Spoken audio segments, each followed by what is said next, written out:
Reginald Wakatambo, Reginald Wakatambo, Reginald Wakatambo, Reginald Wakatambo, Reginald Wakatambo, Reginald Wakatambo, Reginald Wakatambo, Reginald Wakatambo, Reginald Wakatambo, Reginald Wakatambo, Wailela, Ikululeko, Wailela, Ikululeko, Wailela, Ikululeko, Wailela, Ikululeko, Reginald Wakatambo, Reginald Wakatambo, Reginald Wakatambo, Reginald Wakatambo, Lela,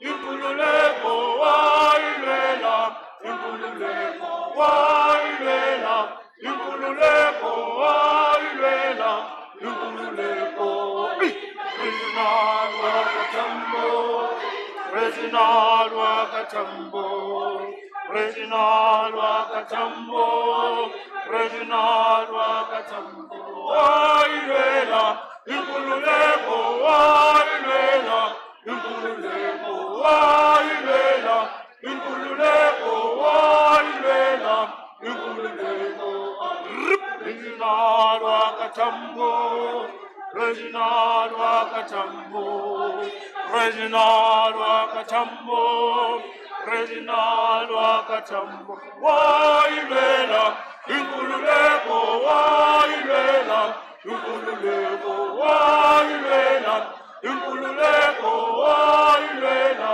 Ikululeko, Reginald Wakatambo, Reginald Wakatambo, Reginald Wakatambo, Reginald Wakatambo. Waete, waete, waete, Oliva Tambo.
Manguala,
Shihanya no more.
Nanikila ulaviwa, nanikeli enyameni, nanikila ulaviwa, nanikeli enyameni, nanikila ulavazulayo, razulayo yo yo, razulayo, razulayo.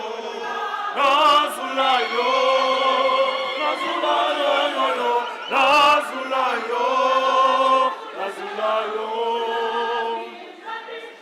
Nani feri, enyameni, Nani tina ulaviwa, Nani feri, enyameni, Nani tina ulaviwa, Nani enyameni, nanikila ulaviwa, nanikeli enyameni, nanikila lazulayo, lazulayo yo, lazulayo, lazulayo, lazulayo, lazulayo yo, lazulayo. Nani feri, enyameni, nani tina ulaviwa, nani feri, enyameni, nani tina ulaviwa, nani feri, enyameni, nani tina ulaviwa, nani feri, enyameni, nani tina ula lazulayo, lazulayo yo, lazulayo, lazulayo, lazulayo, lazulayo yo, lazulayo, lazulayo, nani feri, enyameni.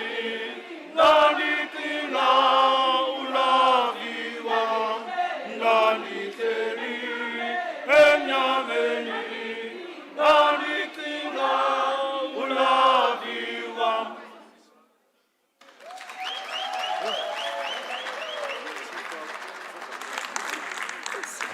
To that other side.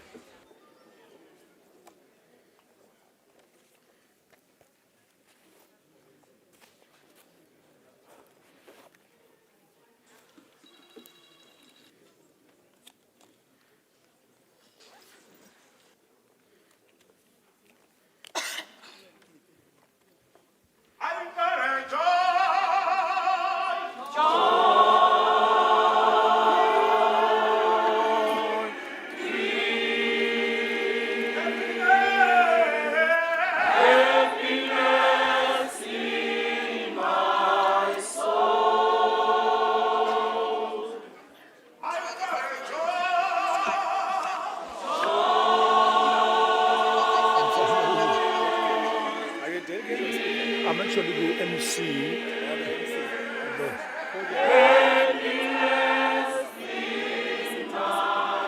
For now, yeah, because I can see here I'm sucking for protocol. I don't want to mess it up. Joy, peace and happiness.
and happiness. Joy, peace and happiness. Joy, peace and happiness. Joy, peace and happiness. Joy, peace and happiness. I've got joy, peace and happiness in my soul. Joy, peace and happiness. Joy, peace and happiness. Joy, peace and happiness. Joy, peace and happiness. Joy, peace and happiness. I've got joy, peace and happiness in my soul. Joy, peace and happiness. Joy, peace and happiness. Joy, peace and happiness. Joy, peace and happiness. Joy, peace and happiness. I've got joy, peace and happiness in my soul.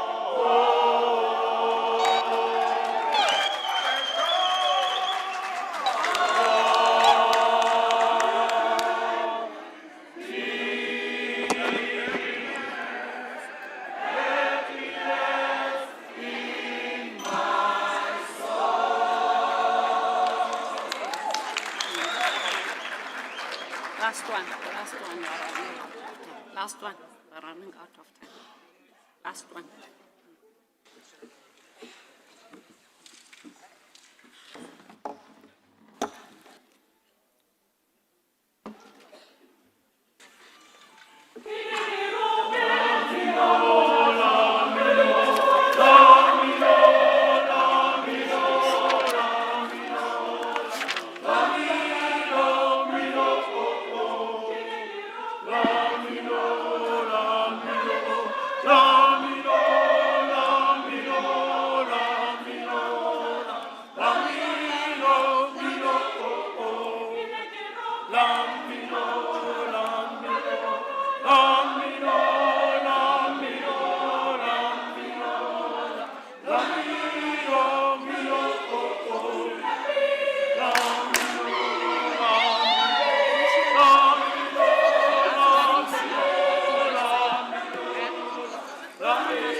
National anthem.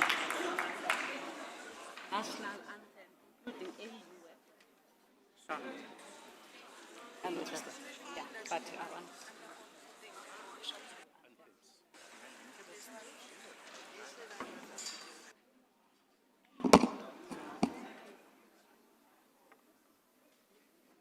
Yeah. Do they have to rise? May we all rise and observe the national anthem of our country and the African Union.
seated.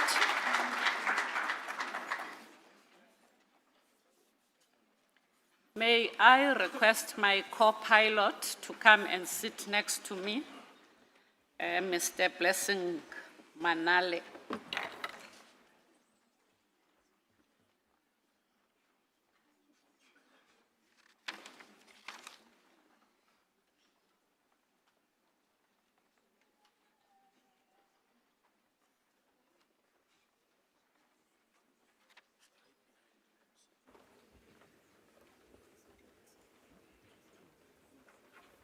And I will request everyone to be seated before we proceed with the program as planned.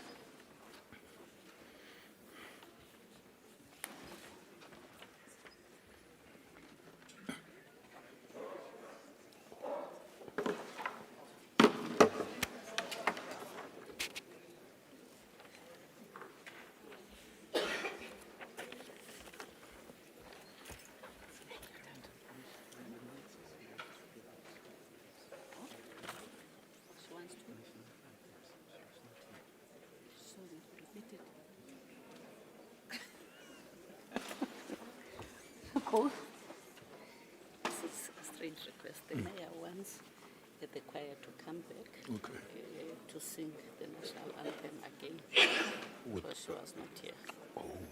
So how do I introduce that? You'd say that would really appreciate if everybody could join in the song, in the anthem, and not reduce to the choir as a caveat. We are going to request the choir to come back. Unfortunately, when they sang the African national anthem and our dignitaries were not here, and it's quite a significant item. So we'll request the choir to sing the anthem once more. I can hear the mumbling and rumbling. Please, if you allow us to do that, we'll catch up with the program.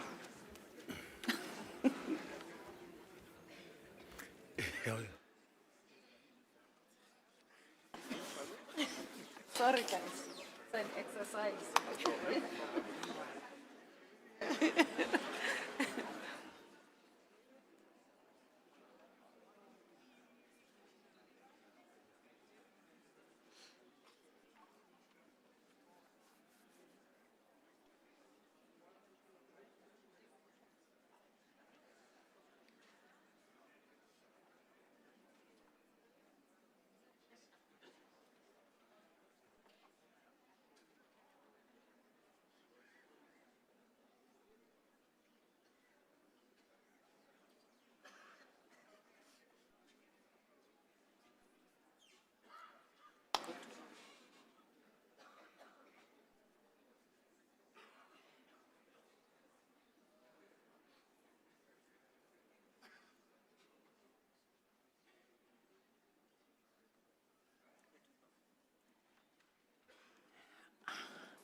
May we once more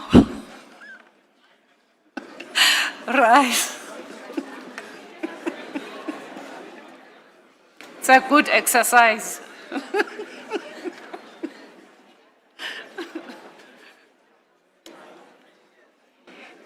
And may we be quiet, please, as we rise so that the choir can start with the item.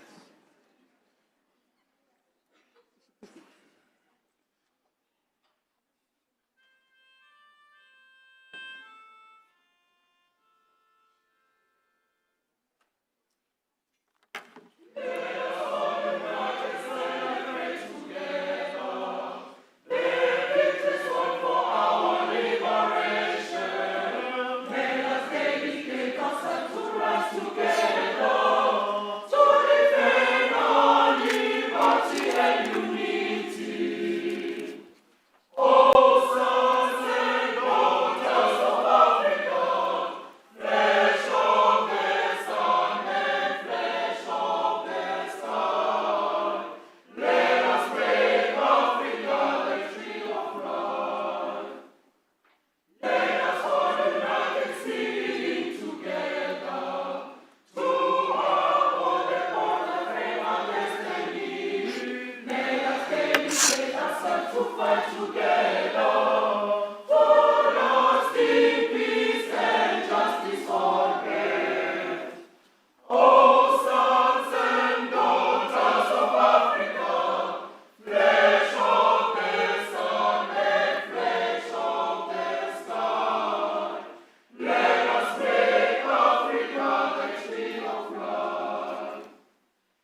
Thank you very much. You may be seated.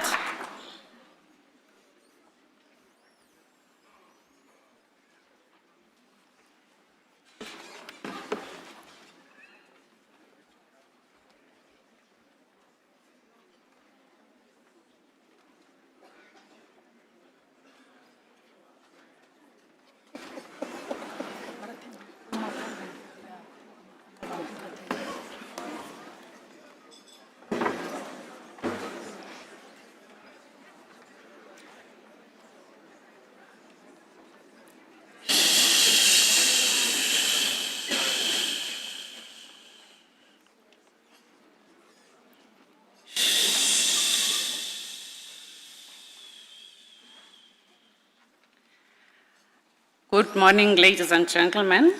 It gives me a great honor and privilege for me to officially welcome all of you and direct this prestigious and memorable event of this kind, which is hosted by South Africa for the first time and hopefully not the last time in our lifetime. But if I look at the age profile of everyone who is in this room, I doubt very much if we will ever have this privilege. I have pleasure of introducing myself as Vuyozi Dumane in my capacity as the City of Tshwane Sherpa.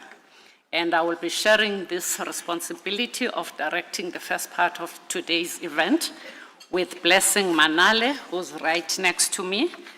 Blessing is a communications executive in the Presidential Climate Commission within the presidency. So he's a person who's well-versed with the issues that we'll be discussing today. Before we proceed, I would love to acknowledge important, not that other people that I will be acknowledging are not important, but protocol will always prevail. So I would love to acknowledge the delegates that have graced us with their presence in this occasion. Amongst us, as you would see in your programs, we have the former AU chairperson, Dr. Nkosazana Dlamini-Zuma. We also have the Honorable Minister, Nkosini Hlabisa, who's the Minister of COGTA. We also have the Honorable Minister, Stella Ndabeni, who's the Minister of Small Business. We have the Acting Premier of Gauteng amongst us, Honorable Tasneem Motara. I've seen also our Honorable MEC, Jacob Mamabulu, who's the MEC for COGTA. We have our coaches of the Urban 20, Honorable Executive Mayor, Dr. Nasiphi Moya, as well as for the City of Tshwane, as well as our Honorable Executive Mayor, Dada Morero, for the City of Johannesburg. We do have the President of South African Local Government Association amongst us, with the executives from the same institution, all the executive mayors and governors that are here from within the country and within Africa and globally. We have our traditional leaders amongst us. We also have vice chancellors of different universities within the Gauteng province. We have CEOs of state-owned entities, and businesses amongst us. We also have the members of the Diplomatic Corps. We have the Dean of the African Diplomatic Corps amongst us. We have the conveners for C40 as well as UCLG. We have senior leaders of business, government, and NGOs. We also have international and local delegates. In case I lose my job, we have the city manager of the city of Tshwane and the senior managers. We also have the city manager from the city of Johannesburg and the senior managers. And if I omit anyone, I will acknowledge you later on. Just the housekeeping rules.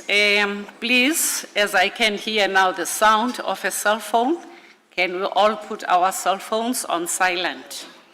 Now on the restrooms, if you want to go to the restroom, you just cross over the exhibition space, and on your extreme left is the ladies, and on your extreme right is the gents. Please guys, I want to share this. When you are nervous, you can make mistakes, more especially as a speaker. I had an experience in one of the similar engagements where I found one of the speakers pacing up and down in the ladies' room. And I asked him if he's nervous, and with confidence he said, "No, I'm not nervous." And then I asked the question, "Why are you in the ladies' room instead of the gents?" So please, let's take instructions seriously. There are coffee stations right in the passage as we're coming here. And as you come in, there are facilities or other devices for interpretation, and any announcements, we will make them later on. Can I request the first 5 speakers to come and take their space here? Should I name them? They are in the program. Both mayors, executive mayors, Dr. Nasiphi and Honorable Dada Morero, if you can come here. And then we have Kevin Austin from C40. We also have Pablo Fernandez from the United Cities and local government. And last, Councillor Becky Stofile from Salga. If you may come and take your seats in no particular order.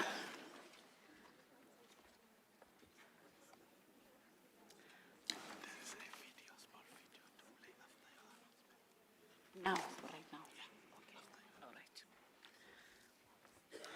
All right, can I request people who are dealing with the logistics to play the video so that we can proceed with our program as planned?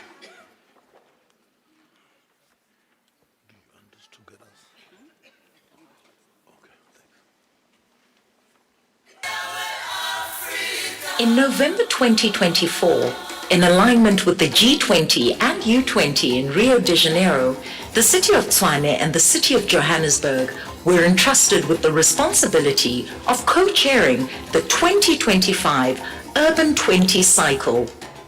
For the first time, 2 African cities are leading the Urban 20 cycle. This culminated in the launch of the U20 in March 2025, with the U20 Sherpa meeting and the African Mayors Assembly now in sight. The cities are showcasing real progress built on one foundation: sustainable development. As the City of Tshwane, we are proud co-host of the U20 2025 cycle. We are co-hosting this important platform with the City of Johannesburg. A very important meeting for city leaders to ensure that we have quality submissions that will inform the communique that will be submitted to G20 at the end of the year. A just and inclusive city must be one that moves cleanly and efficiently. Tshwane and Johannesburg's climate-linked investments in transport are reshaping how people connect. Buses powered by compressed natural gas, non-motorized transport corridors, and electric vehicle incentives are creating cities that are greener, healthier, and more equitable. Every kilometer counts towards climate goals. Waste is no longer the end of the story. It's the beginning of a new one. We are in the process of turning landfills and the entire waste value chain into opportunities. Climate finance is important to help cities power their future. Solar panels line the rooftops of city buildings. Biogas from waste fuels homes and industries. This is not theory. This is energy transformation in action. These projects reduce emissions, protect households from volatile energy prices, and empower youth with jobs in green technology. The cities are turning sunshine and waste into prosperity. This isn't about isolated projects. It's about a united strategy. The cities are aligning local priorities with global goals, turning policy into people-powered change. Thanks to our partners for providing technical support through strategies and funding for enhancing sustainable development. Cities are improving waste infrastructure, promoting community recycling programs, and green urban spaces. Cleaner cities mean safer, more dignified lives for all.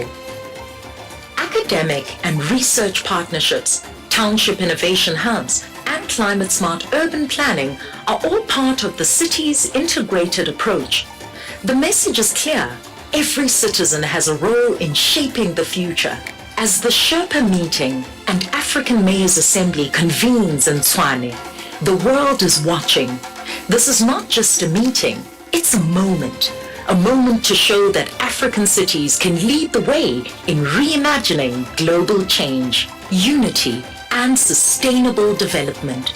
From energy to waste, from transport to policy, the cities are walking the talk, one bold step at a time. The Assembly is a culmination of the launch, as well as webinars, activations, and community engagement. Proof that progress is not just a plan, it's a movement.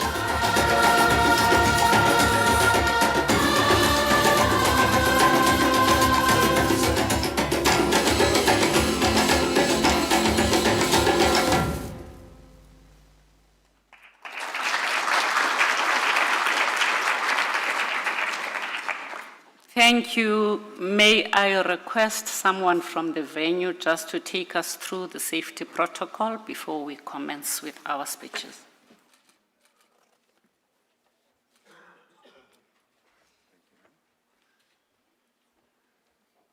Distinguished guests, ladies and gentlemen, a warm welcome to the CSI International Convention Centre. I'm BP Pretorius, SSHE Manager of the Centre. Before you proceed, I'm just going to give you a couple of health protocols as well as evacuation protocols of the Centre. Kindly make use of our hand sanitizer stations located within the venue as well as the communal areas as frequently as possible. In the event that you should fall ill or require medical attention, kindly report to the reception area whereby a first aid facility as well as paramedics will be made available to you. In the unlikely event of an emergency, an alarm will sound throughout the building. Trained responders will give instructions on evacuation. Stay calm, take only belongings that you can carry. Walk in an orderly manner, do not run. Responders will lead you to the emergency exit, then to the assembly point. Restrooms are available throughout the building. Please look out for the signage. As this is a public building, please do not leave your valuables unattended. Free wireless internet access is available throughout the building. Select free CSR ICC on your device. No password is required.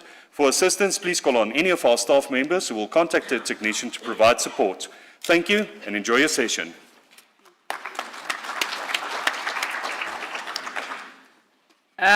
Before I request the Mayor to come and do her opening address, I think it's important to indicate why the focus on the African Assembly of Mayors.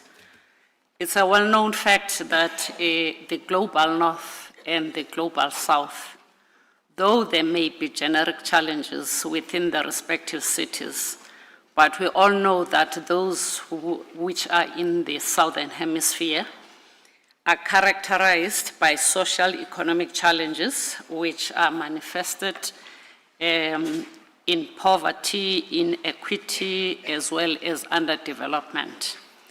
And this platform will host cities to engage in very robust discussions with their counterparts from the African continent on issues that are specific and important to African cities, with a view to develop a collaborative African solution to some of the identified challenges that we'll be discussing throughout. So without wasting time, I'm going to request Dr. Nasiphi Moya to give us an opening address. Over to you, Executive Mayor.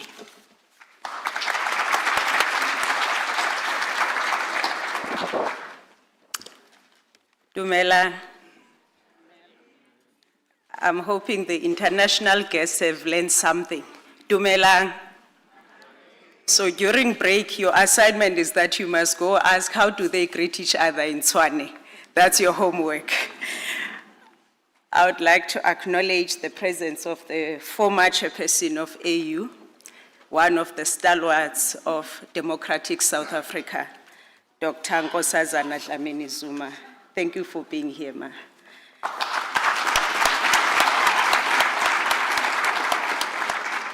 We've got our Deputy Minister for COCTA, Dr. Masemula. Thank you for being here, sir.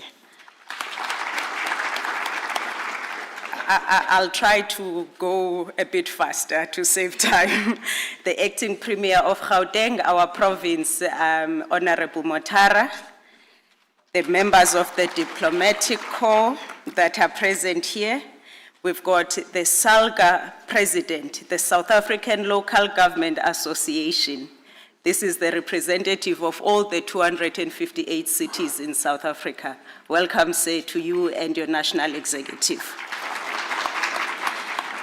The esteemed mayors that are here. Can I at least see the hand? Who are my fellow mayors here? Others are not here yet. We are welcome, fellow mayors. I would like to acknowledge the members of the mayoral committee from the cities, City of Johannesburg, City of Tshwane. We want to welcome the Sherpas that are here. But most importantly, we have our traditional leaders in the City of Tshwane, Chief Mahlangu and your entourage, Chief Kekana and your entourage. Thank you so much, leadership, for joining us today. I want to welcome the U20 and G20 partners, the policymakers, the investors, the experts, the academics, civil society leaders, visionaries of the African urban future, government officials, the members of the media that have joined us today, the distinguished guests that have joined today, the residents of Tshwane and fellow South Africans, Dumelang. That's the stuff.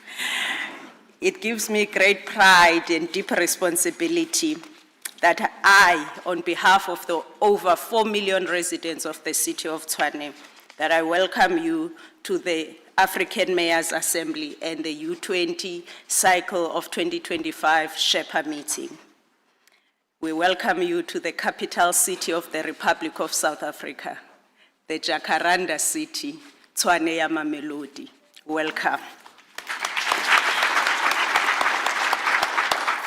But before I begin my opening remarks, Deputy Minister, we have lost lives in Eastern Cape due to floods and would like to send our condolences on behalf of this collective. And it makes this engagement even more so important to us because the conversations that we must have here must bear fruits. And in this case, we must be able to prevent loss of life when we can do something about it. So, Deputy Minister, please send our condolences. I know the Minister wanted to be with us, but because he's seized with what is happening in Eastern Cape, he could not be here. As a co-chair of the U20, during the pivotal year in our urban development story, I extend a warm welcome to all those who've traveled here from across the 7 continents. Your presence is a clear testament of intent.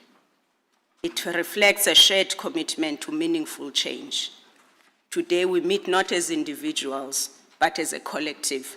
We are connected by geography, guided by duty, and united in our determination to realize the full potential of our cities. This is also a significant moment for South Africa's capital. Tshwane has the honor of hosting this African Mayors Assembly and Sherpa meeting at a time when the world is looking for two cities for solutions. It gives us the chance to demonstrate what we are doing and to learn from one another. It is a point of pride that we are co-hosting the U20 cycle with our sister city, the city of Johannesburg. This partnership between two of Africa's largest metros is not just symbolic. It shows what can be achieved when cities collaborate to advance shared goals. It signals that Africa is no longer waiting for a place in the global conversation. We are claiming our seat with clarity, purpose, and agency. Ladies and gentlemen, I open today's session not in a vacuum, but from the vantage point of the city I serve and the continent we share. Tshwane, like many African cities, is growing rapidly. We are urbanizing at speed, but often without the infrastructure or resources to match. Our challenges are not unique. They reflect a wider African reality. By 2050, 6 in 10 Africans will live in cities. This urban transition brings with it great potential. Our cities are becoming centers of innovation, climate action and economic activity. They are where the future of Africa is being shaped. But this future is not guaranteed, ladies and gentlemen. We face serious and urgent challenges, which include deep inequality and spatial divides, stretched or missing infrastructure, limited access to finance, rising climate shocks, and a growing population of young people with too few pathways to opportunity. These are not just statistics. They are the daily struggles of the people we serve. The young graduate unable to find work, the informal trader without secure shelter, the families searching for water, electricity, or transport they can rely on. These are the pressures that define life in Tshwane and in cities across our continent.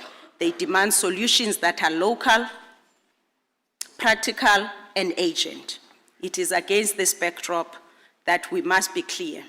This cannot be just another conference, ladies and gentlemen. We can't afford that. This is a call to courage, a platform for solidarity, and a mandate for action. As mayors, we are not distant politicians. We are the first point of contact. We are the face of government for millions of people across our cities. We carry the weight of expectation, manage the strain of limited budgets, and face the daily reality of difficult decisions. But we also know the quiet victories, the clinics that open its doors, the potholes that are being patched, the young entrepreneurs who find a way forward because local government made space. The Urban 20 gives us a vital megaphone within the G20. It is our opportunity to inject African priorities into global policy and to ensure that local voices shape global decisions.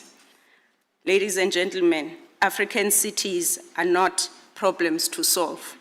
They are platforms for prosperity.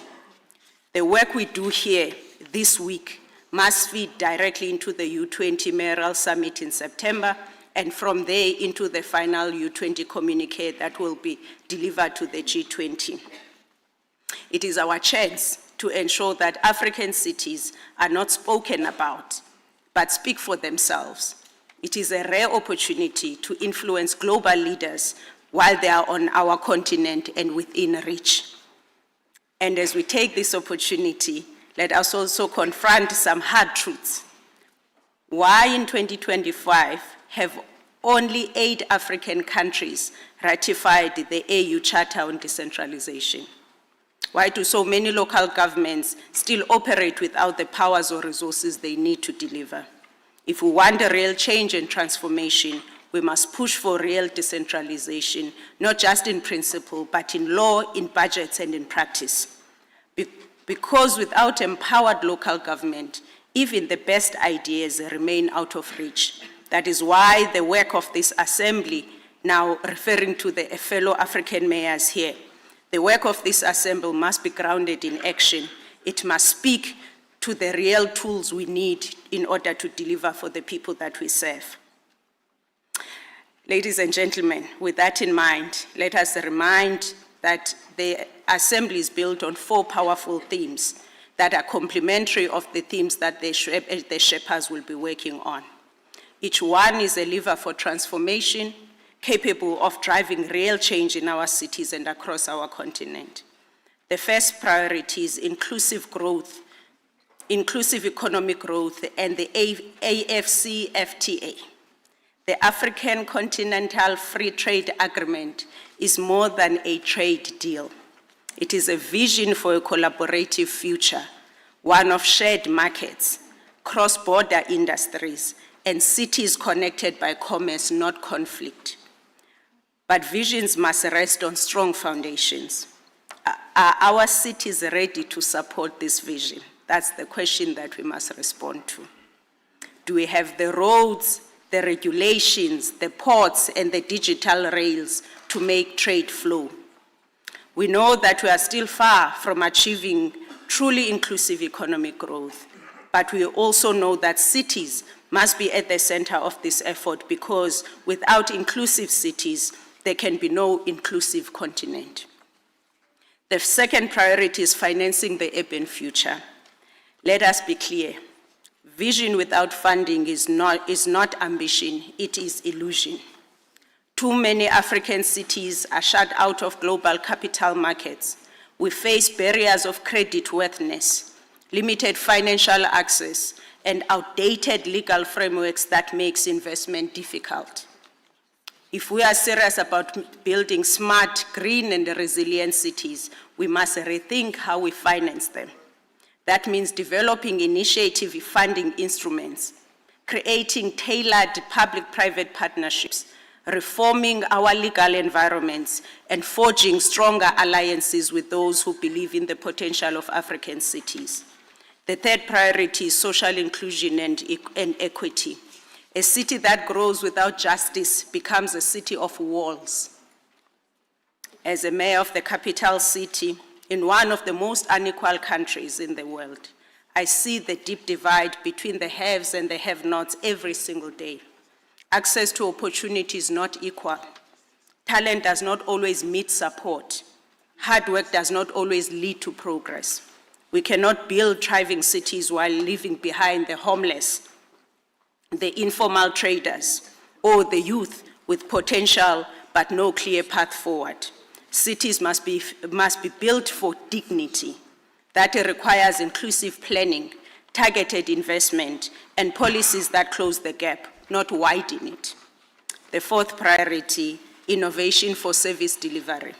We must work smarter. Technology will not solve everything, but it can help us deliver more with less. From digital permitting and e-governance to smart water meters and AI-enabled waste systems, innovation offers us practical tools to improve services and reach more people faster and more efficiently. For a continent with the youngest population in the world, we cannot afford to be left behind as the rest of the world advances. Innovation must not be a luxury. It must be a tool of inclusion, equity, and delivery. These themes are not abstract, fellow mayors. They are agent, they are real, and they demand bold leadership. Ladies and gentlemen, the African Assembly and Sherpa meeting must not end in dialogue. It must set in motion decisions that can be measured, actions that can be tracked, and outcomes that can be felt by our communities. In the short term, let us shape strategic policy proposals for the G20 and our own engagements, and for our own governments that will strengthen the U20 communique and ensure African priorities are clearly reflected when the G20 meets later this year. In the long term, we must build stronger networks between cities. Let us create position papers and lay the foundation for the creation of an urban-led urban think tank. African challenges deserve African solutions. The assembly and Sherpa meeting cannot be a talk shop. Let us commit to clear plans, and these must be specific, measurable, achievable, realistic, and time-bound, because what is not measured is not done, and what is not done is not progress. Ladies and gentlemen, the world is watching. Our citizens are waiting.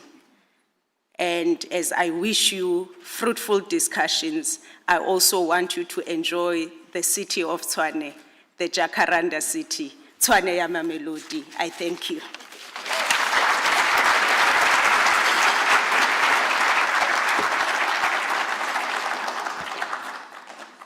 We are truly blessed as the city of Tshwane.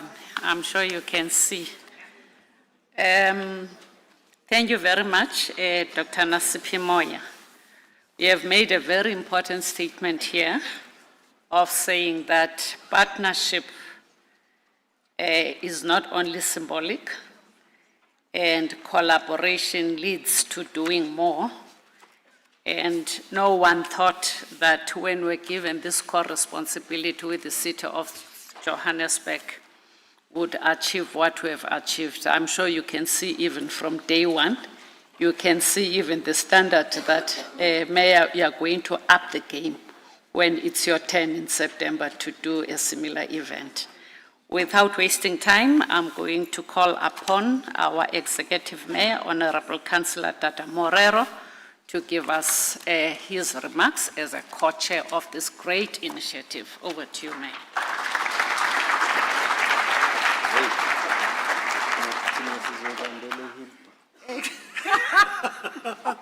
Share it with them.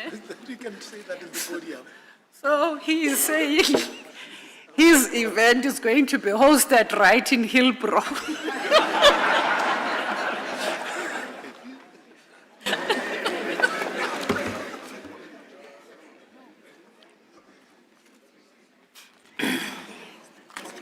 Thank you, Program Director, the Executive Mayor of Tshwane, Councillor Dr. Nasiphi Moya, the Honorable Minister of Corporate Governance and Traditional Affairs in his absence, Mr. Nkosazana, the Deputy Minister of Corporate Governance and Traditional Affairs, Deputy Minister Masemula, the Acting Premier of Gauteng Province, Honorable Tasneem Mutara, the President of the South African Local Government Association, Councillor Peggy Stofile, the Dean of the African Diplomatic Corps, Dr. Nkosazana Dlamini-Zuma, representatives of the UCLG and C40, fellow mayors and Sherpas, speakers of councils of Tshwane and Johannesburg, members of the mayoral committees of Johannesburg and Tshwane, fellow councillors, senior government officials, development partners and civil society stakeholders, distinguished guests, colleagues, and friends, it is both an honor and a privilege to address you today on behalf of the city of Johannesburg as we gather to this pivotal Youth Urban 20 Sherpa Summit, hosted so generously by our co-chair and sister city, the city of Tshwane. Let me begin by extending our deepest thanks to Executive Mayor Dr. Nasiphi Moya and her team for the warm hospitality and for the seamless arrangements for today's program. Johannesburg is proud to walk this journey with Tshwane, not just as neighbors, but as true partners in reimagining the role of the cities in South Africa, on the African continent, and within the global community of urban actors. On behalf of the residents of Johannesburg, I offer a message of full support and solidarity as we co-hosts of the Urban 2025. Our core chairmanship is more than symbolic. It is a practical demonstration of the power of intercity collaboration, of the unity of purpose that must define our metropolitan agenda, and of the leadership role that African cities are increasingly called upon to play in shaping the global discourse on urban transformation. When we assumed the U20 chairship from Sao Paulo and Rio de Janeiro last November, we made a conscious decision to bring the voices of African cities into the center of the G20 deliberations, not as peripheral observers, but as strategic contributors to the global future. We have since set out a clear agenda, 4 priorities that reflect both our national development imperatives and the lived experience of millions of urban residents. 1, economic opportunities and urban financing, because our cities must become engines of inclusive growth and must be adequately resourced to deliver. Climate action and urban resilience, because African cities are on the front lines of climate disruption, yet least responsible for its causes. Social inclusion and equity, because we cannot claim progress while the entire communities remain excluded from the urban dividend. Digital transformation and innovation, because digital governance is no longer the future, it is the present. These priorities have been shaped by dialogue, refined through collective input, and deepened by the global webinars that Johannesburg and Tshwane co-hosted with our U20 partners. We thank the UCLG, C40, and the wider family of urban stakeholders for walking this journey with us. As we now convene in Tshwane to finalize the 2025 U20 communique, let us do so boldly. Let us be unapologetic in asserting that cities are not junior partners in development. We are the engines of innovation, the custodians of resilience, and the closest point of contact between government and the people.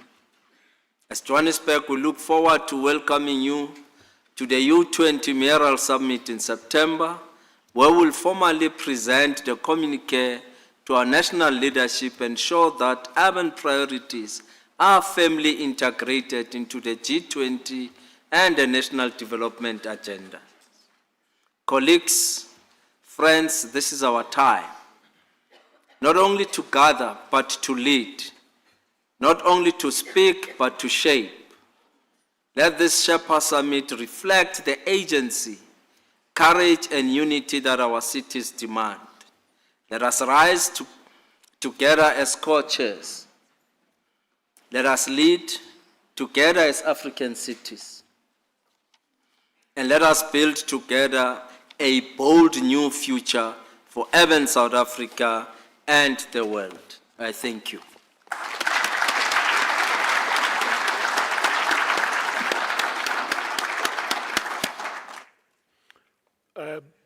Good morning once again, and thank you to the U20 Presidium under the leadership of the city of Johannesburg and the city of Tshwane.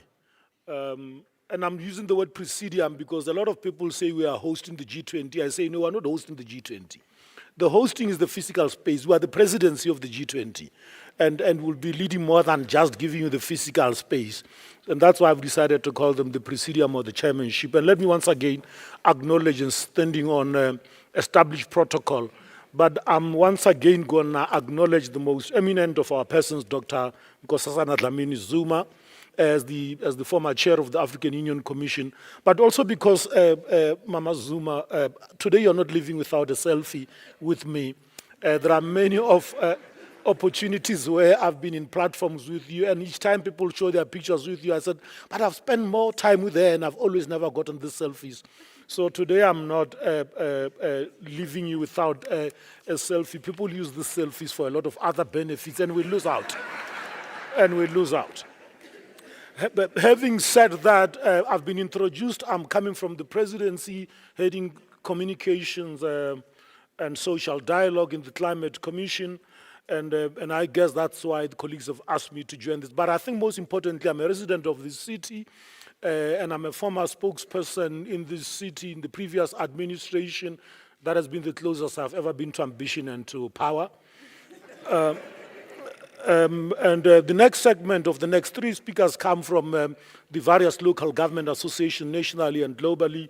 And I would be calling in, but before I do that, Mr. Pablo Fernandez, who's the Assistant Secretary General of UCLG, United Cities and Local Governments, which is a very powerful force for driving the voice, the demands, the advocacy, and the expectations of local government from global platform and the multilateral agenda. And those of us would recall, if we are older, not as old as me, the UN system used to call local government major groups, which means they'll delegate you to a civil society organization, to a youth organization, to a lobbyist. But I think that with time, we're actually seeing that local government is actually part of the global governance, and that, I think, has been strides made, I would say, over 30 years or more than that. Dr. Dlamini-Zuma, I think that those battles were fought in Africa and in the world to give local government the right standing in global politics and the development agenda. And without much ado, let me now call upon Mr. Pablo Fernandez, who's the Assistant Secretary General of the UCLG, to come and give us a message of support and to commit that they'll mobilize more local government to come to U20 when it ultimately convenes in its fullest in South Africa later this year. Mr. Fernandez, thank you very much.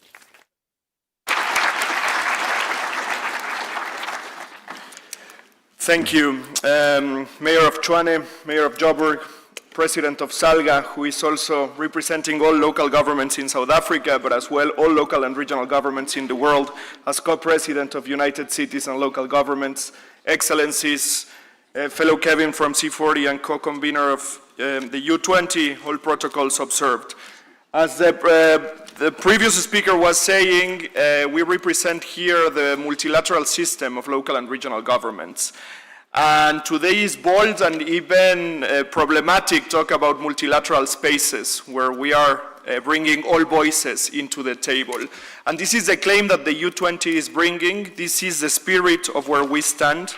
And this is why we recognize a lot with the G20 presidency of South Africa and with the leadership of both mayors of Tshwane and Johannesburg in terms of the Ubuntu concept that is in the very first paragraph of the current draft of our communique. In this political chapeau, we are not only bringing this South African deeply rooted concept, but we are bringing as well, and we are trying to mirror the solidarity priority of the G20 of South Africa. It is today bold to talk about solidarity among territories. And this is why we need to keep united, and this is why we need to keep the beyond 20 leadership that we have. The U20, since it's a young initiative, we have been here since 2018, but it is already a mirror of our challenging times, and it is already a mirror of the complicated and challenging times for multilateral system, as you've been saying. These are times of false narratives of efficiency, and these are times of false narratives of duplication of mandates. And what we are calling through the U20 and through the local multilateral system is not to duplicate our mandates, but to join efforts for the common good. And what we are trying to do is to join efforts both with national member states that are joining in the G20, but as well among territories that are defending nothing else but human rights, local democracy, and the public services. The public is being contested. And what we represent as an initiative such as U20 is a political mandate of people who are delivering public services. that are using the public, both in government and in politics, to protect our commons, to regain trust, to pass from an economy that it's private-driven to a care economy, and as well, of course, to rebuild our multilateral system, to make it more networked, to bring other voices into the table. And by bringing the voices of cities, all these efforts are also making closer these abstract institutions, multilateral and global institutions, to the people they serve, to bring closer the G20 to the people of Tshwane and to the people of Johannesburg. And by bringing closer these institutions, we are also bringing closer the real priorities.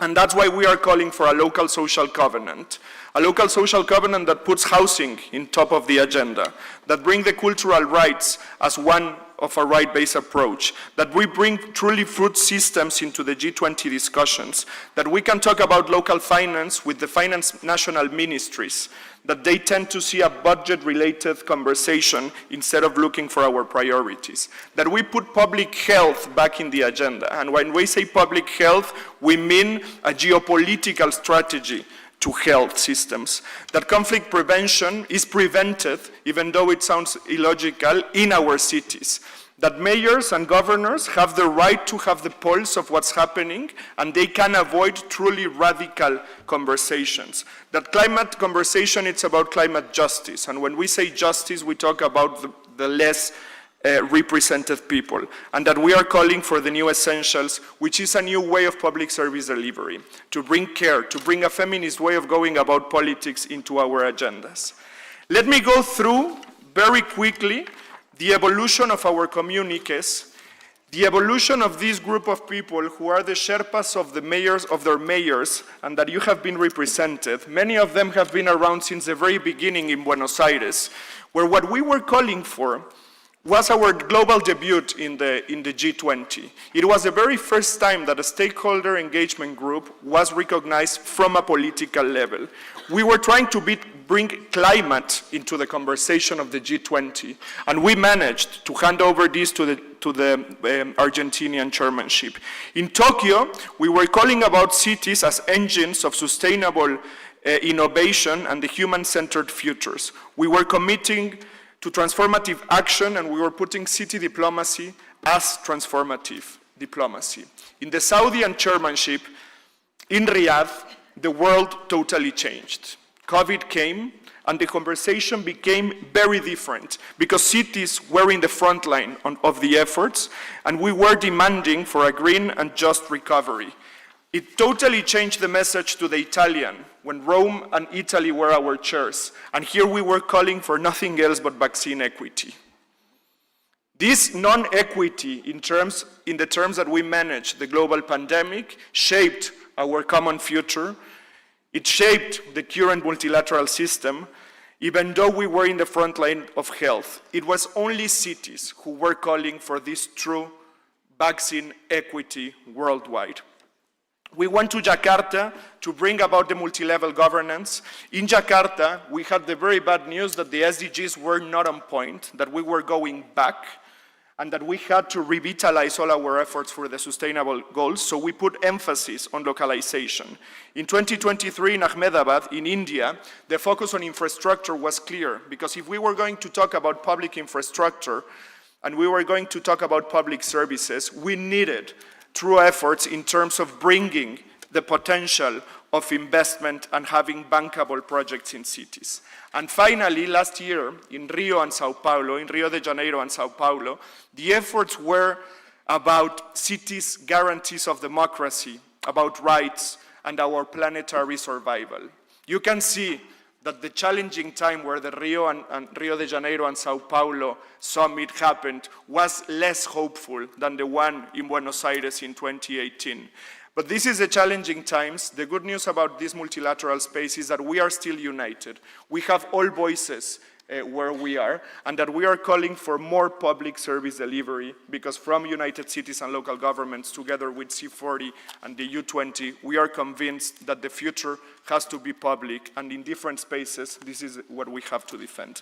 Thank you very much, and very much looking forward to the discussions. Thank you, sir. Thank you. Thank you, Mr. Fernandez. Indeed, multilateralism is the future. We must build it now. The South African theme or rallying call for the G20 is solidarity, equality, and sustainability. And we must remember that every day in and every day out for the rest of the year. And it reflects quite well with what Mr. Fernandez has said. But most importantly, we are meeting in the time when multilateralism is under threat. And I don't know whether it's bad luck for South Africa. Each time we host a major event, multilateralism is always shaky. Minister Zuma, you'd remember that the last time you were co-hosting the WSSD, 2002, it was a year after September 11. So each time you host, something happens in Washington.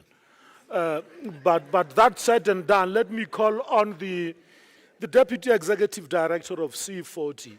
And I must confess, he's Deputy Executive Director because the Presidential Climate Commission has just poached recently one of the directors for Africa in C40, Ms. Dorantewa, who's in our midst here, who's the director. So it's not because C40 has sent a deputy. It's because that's the most senior person after South Africa once again stole their gem and make her executive director of the commission. So let me take the opportunity to call Mr. Kevin Austin from C40 to come through. And as he comes through, C40 represents more than 100 mayors in climate action, the greatest challenge of our times. So you could imagine a discussion about sustainability, solidarity, and equality without feedback and insights on climate action would be incomplete. And with those words, Mr. Kevin Austin, looking forward to your message of support. Thank you. And thank you by starting with the fact that the Presidential Climate Commission did poach our regional director.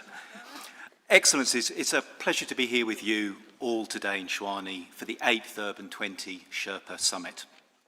A big thank you to our host and dedicated C40 member, Mayor Moya of Tshwane. Thank you for your leadership, especially in this really important Urban 20 cycle. And she's been working alongside co-host Morero of Johannesburg, and we really thank them both for their dedication and work here. And as you know, we are joined by nearly 30 U20 Sherpas from cities all over the world, and from the first time at a U20 summit, alongside mayors and governors from the region, making up the African Mayors Assembly. Honourable guests, a big welcome on behalf of the U20 conveners. Now, the U20 summit in particular marks the start of an important year for city diplomacy in the multilateral context. And it's a difficult year. We have this year's COP30 in Brazil, which will officially mark 10 years since the Paris Agreement. Cities continue to punch above their weight as part of the global response to climate change. And of course, South Africa will host the first G20 summit to be held in the African region. The Urban 20 continues to be an active partner of the G20 process. As Pablo said, this is the 7th year in a row of U20 being recognised as the official G20 engagement group. And we know that national governments are listening. So over the next 2 days, we have a unique opportunity to showcase the value of multilateralism and demonstrate that cooperation between cities is alive and well, and most importantly, delivers meaningful results for its citizens. The U20 Sherpas will be discussing the priorities that unite them as a group of cities and will work together toward finalising the communiqué. And this communiqué will be handed over to the G20 South African presidency in September. So this opportunity would not be possible without the support of the South African G20 presidency and our generous co-host, Tshwane and Johannesburg, and we are in good hands. As I alluded to earlier, both Tshwane and Johannesburg, as C40 members and U20 participants, have consistently demonstrated how cities are key partners to national governments to drive climate action, deliver a just transition, create jobs, and build resilient communities. One such example is how both cities have endorsed the open letter to African Ministers of Finance. In the context of a climate emergency, It calls on national governments to unlock and increase financing to cities so we're able to work in partnership on the delivery of sustainable urban development. Later today, we'll have a chance to discuss more on this topic in the African Mayors Assembly among Mayor Morero, South Africa's National Treasury, the Presidential Climate Commission, and other key stakeholders. In a similarly collaborative way, we, as the Open Letter, let's work together towards developing collective responses and propose solutions by and for cities on this year's 4 U20 priority areas identified by the cities. These are economic opportunities and financing, climate action and resilience, social inclusion and equity, and digital transformation and innovation. Mayors, governors, Sherpas, honourable guests, we have seen that when cities from around the world get together, positive changes can happen, which will ultimately improve the livelihoods of the people that you represent. So I look forward to hearing the outcomes of the African Mayors Assembly tomorrow and to progressing our action-focused U20 discussions ahead of the G20. Thank you all so much.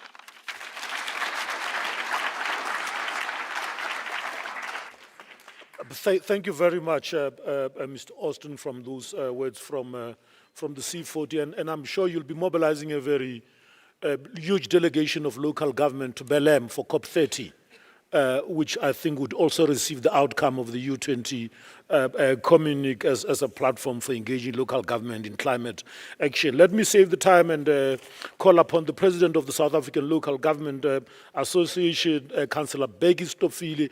SALGA is the biggest and only organizing association of local government in South Africa, from rural, peri-rural, cities like the city of Tshwane, sibling cities like the city of Johannesburg, but ultimately we are all convened under SALGA. And Babu Stofile, please come and share us what all local governments, those that are here and not here, think of what needs to happen. Thank you very much. Thank you very much, Program Director. Greetings to Umama, Nkosazana, the Mayor of Tshwane, the Mayor of the City of Johannesburg, and the leadership collective in these two metros. And I've also seen other mayors from other municipalities in South Africa. The Deputy Minister of Cooperative Governance and Traditional Affairs, the Deputy Secretary General of UCLG, which I happen to be part of the leadership, and the C40 leadership. Program Director, it is important to welcome everyone in South Africa, in Tshwane, administrative capital city, deeply rooted in struggle, governance, and transformation. It is an honor to say some few words to you into this meeting. Probably, Nkosazana, you will then remember an important drive that you, under the leadership of President Mandela, drive in South Africa in adopting the Constitution of the Republic that talks about cooperative governance. And I think you understand now the importance of that decision of cooperative governance, seeing City of Johannesburg, City of Tshwane, and other mayors in the area trying to collaborate, coordinate their activities to make an impact into the people's challenges. These meetings occurred at a time of profound global disruption, rising inequality, climate shocks, deepening debt, the digital divide, and crisis in multilateralism.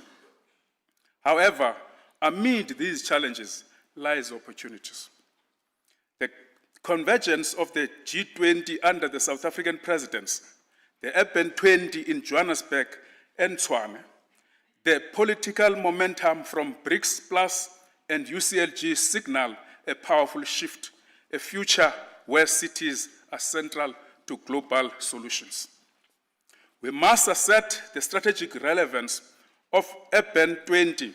From Brazil to South Africa, we continue our mission to eradicate hunger, tackle inequality, and promote social protection.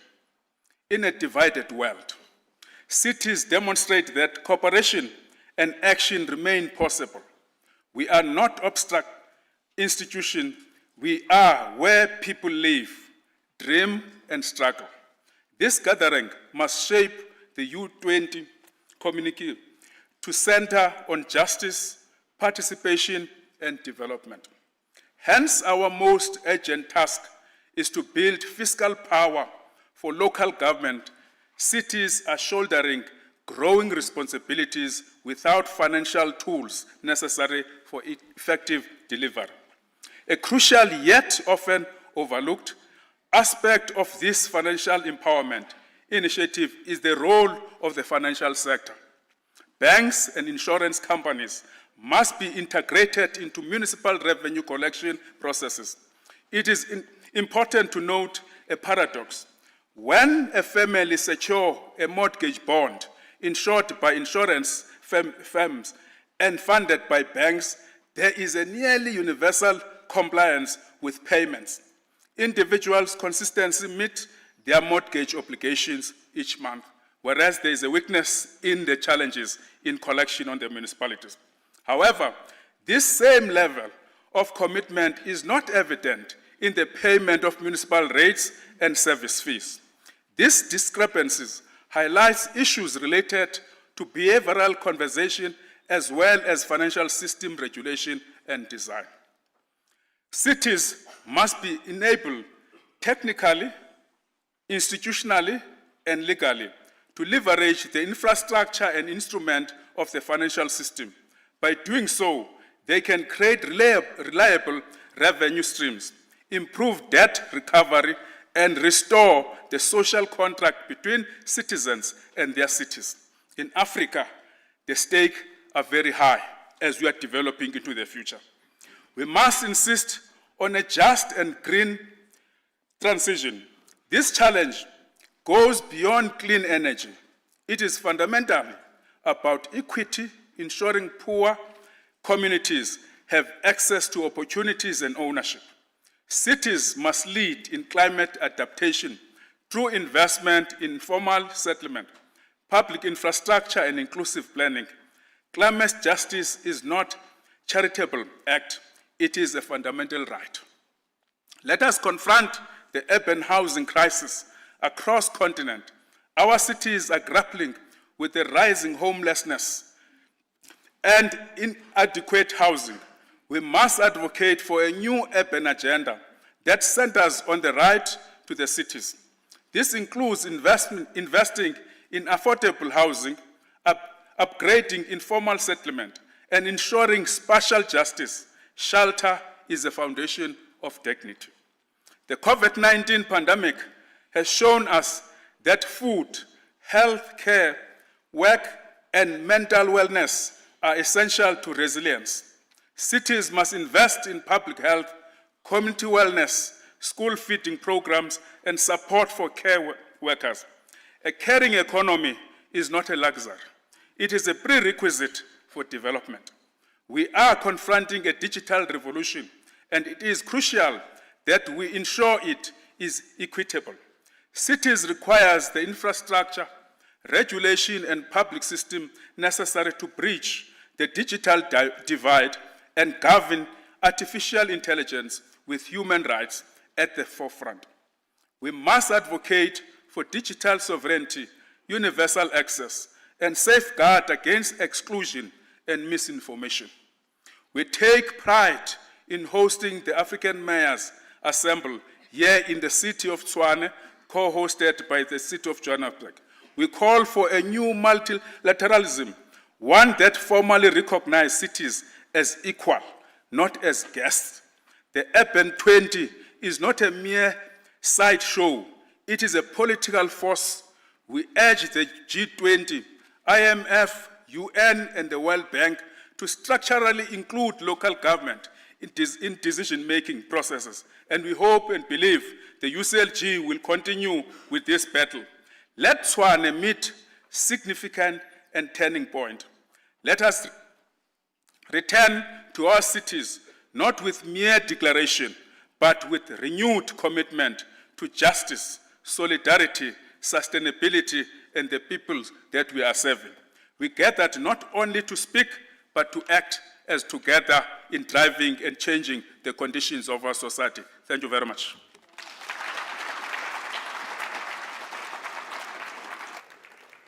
Thank you very much, President Stofile. The message is loud and clear from Salga to the world and to the rest of local government and to those that dare to listen. Me and my co-facilitator, because we are very shy people and we are overwhelmed by this audience, we forgot to make a very important announcement. That those who need translation should raise their hands, and the ushers will actually give you the translation keys, the earphones and the transmitter. We are translating in French and Portuguese, the country having 12 languages, plus the 13th language is being Spitori, but we're only translating in those two. So raise your hand, you'll then get that. I mean, our understanding of French and Portuguese goes bonjour and bon dia. We don't nothing else beyond that. So please raise your hands. And now let me call on our speaker who's going to represent the diplomatic community in South Africa to come and speak at this. And the program says the head of the Dean of African Diplomatic Corps. I'm happy to announce that we've just gotten an upgrade. So we'd actually be getting a presentation from the overall head, the Dean of the Diplomatic Corps in South Africa, not only of the African missions.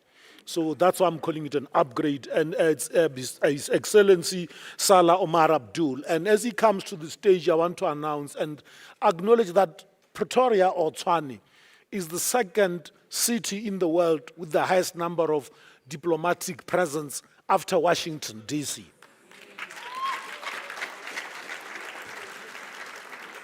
Now, don't make any permutations around Washington and Pretoria again. Yes, thank you very much. Excellency Salah Omar Abdul, the Dean of the Diplomatic Corps, the stage is yours, Your Excellency. Thank you very much. Thank you, sir.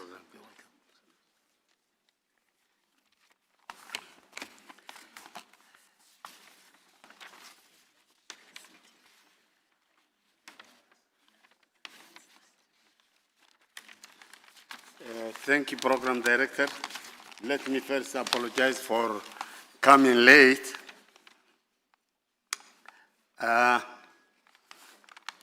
Dr.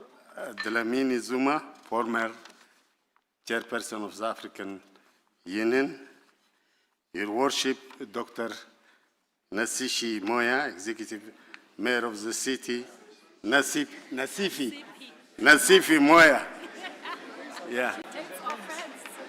Yes.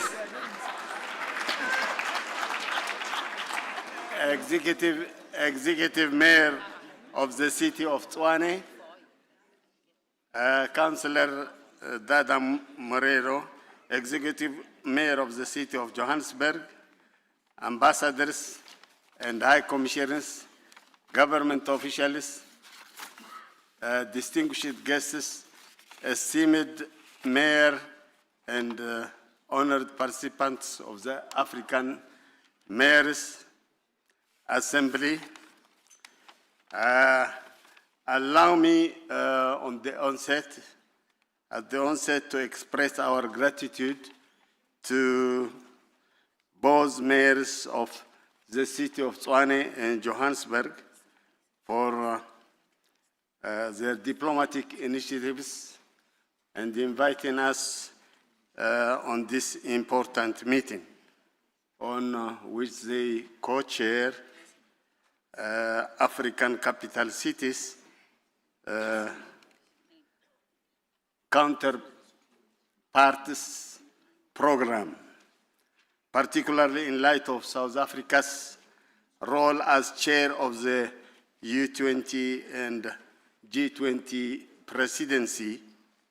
We appreciate their efforts to foster cooperation and collaboration between cities of Africa and diplomatic mission in South Africa.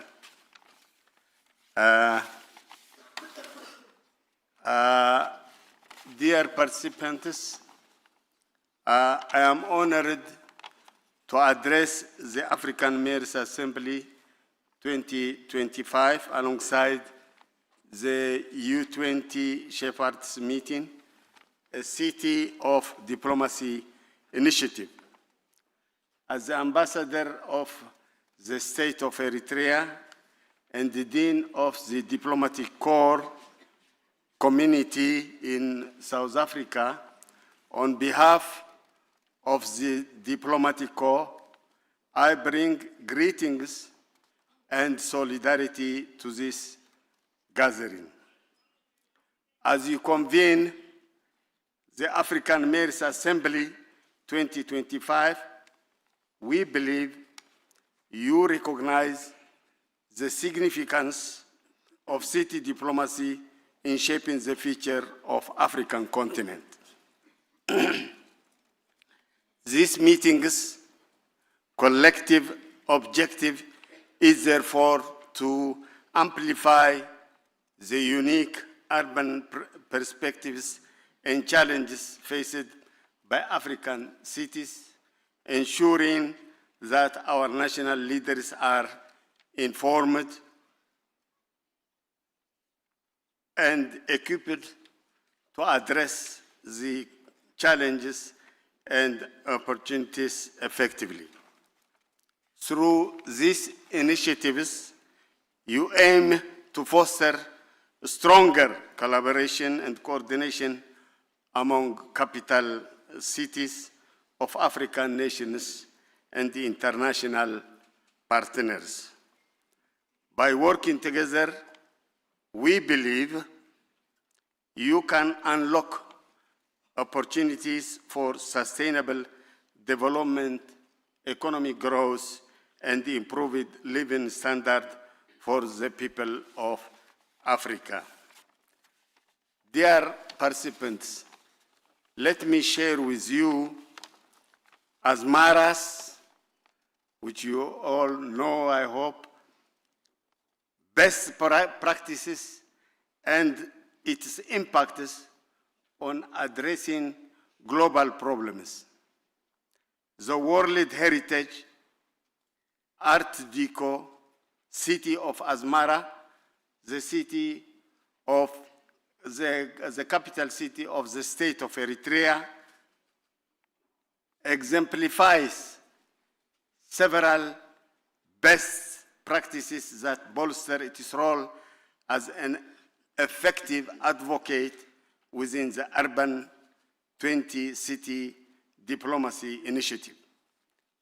These practices include heritage preservation by showcasing its unique architectural and cultural assets, innovative urban policy integration, engagement in international networks, advocacy for climate action and urban resilience, inclusive and participatory urban governance by exemplifying how cultural heritage can be a foundation for sustainable and resilient cities.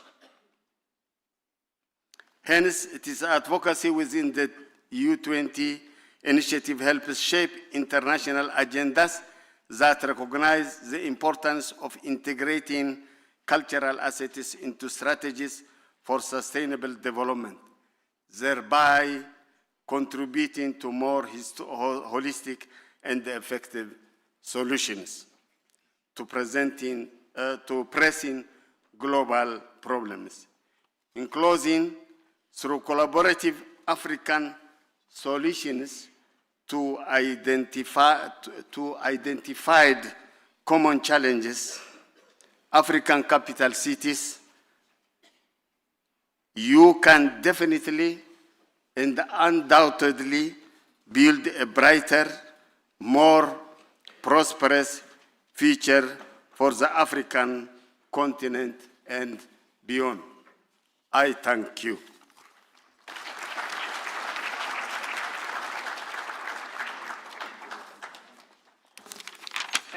Thank you very much, His Excellency, Andre Nzapayeke. I hope that's correct. Don't want to find myself being reprimanded, as I could notice that the mayor jumped when she was called Nasiphi.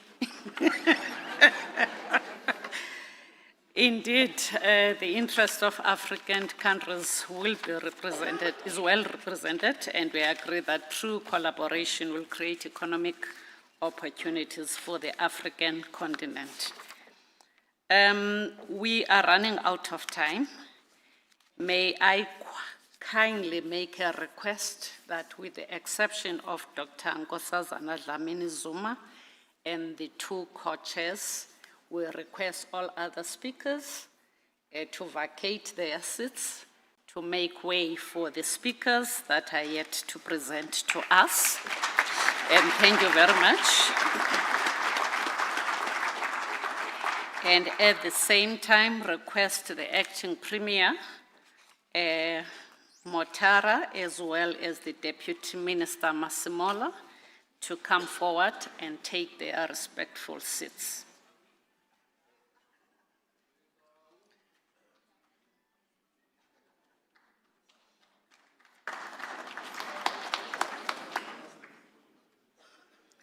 You know, thanks God, I am not presenting today.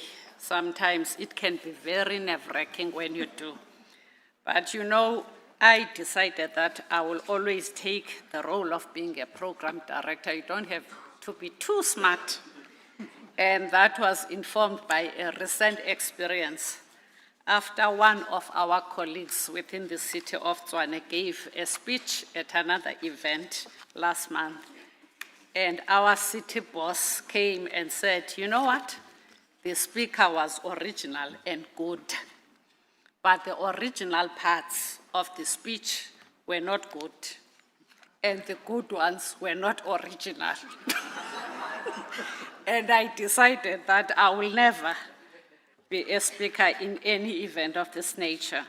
Without wasting time, I'm going to call upon our acting premier, Honorable Tasneem Motara, to come forward and indicate to us what is the expected impact of U20 in the provincial economy. Thanks.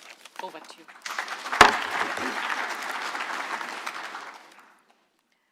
Thank you so much, Program Director, and good morning to all the guests in this session today.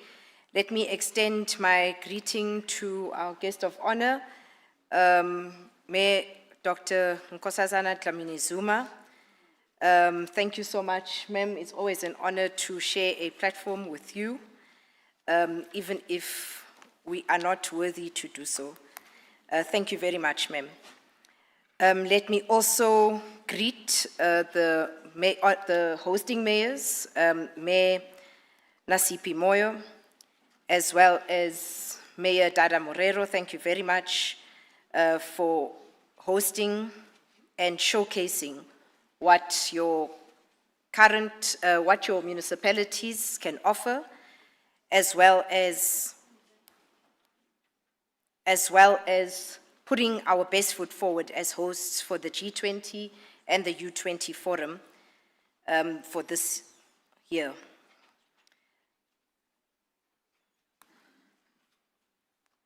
To the Minister of Culture and Traditional Affairs in his absentia, Mr.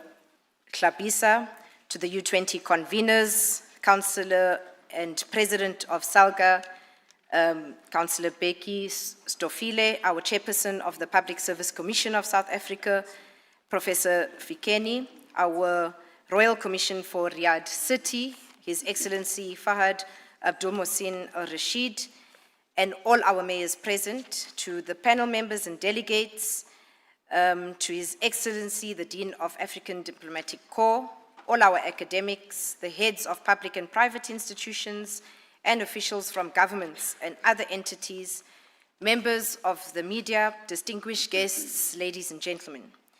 Thank you for this opportunity to reflect on the critical thematic area of the expected impact of U20 for Gauteng's economic development in this Urban 20 engagement.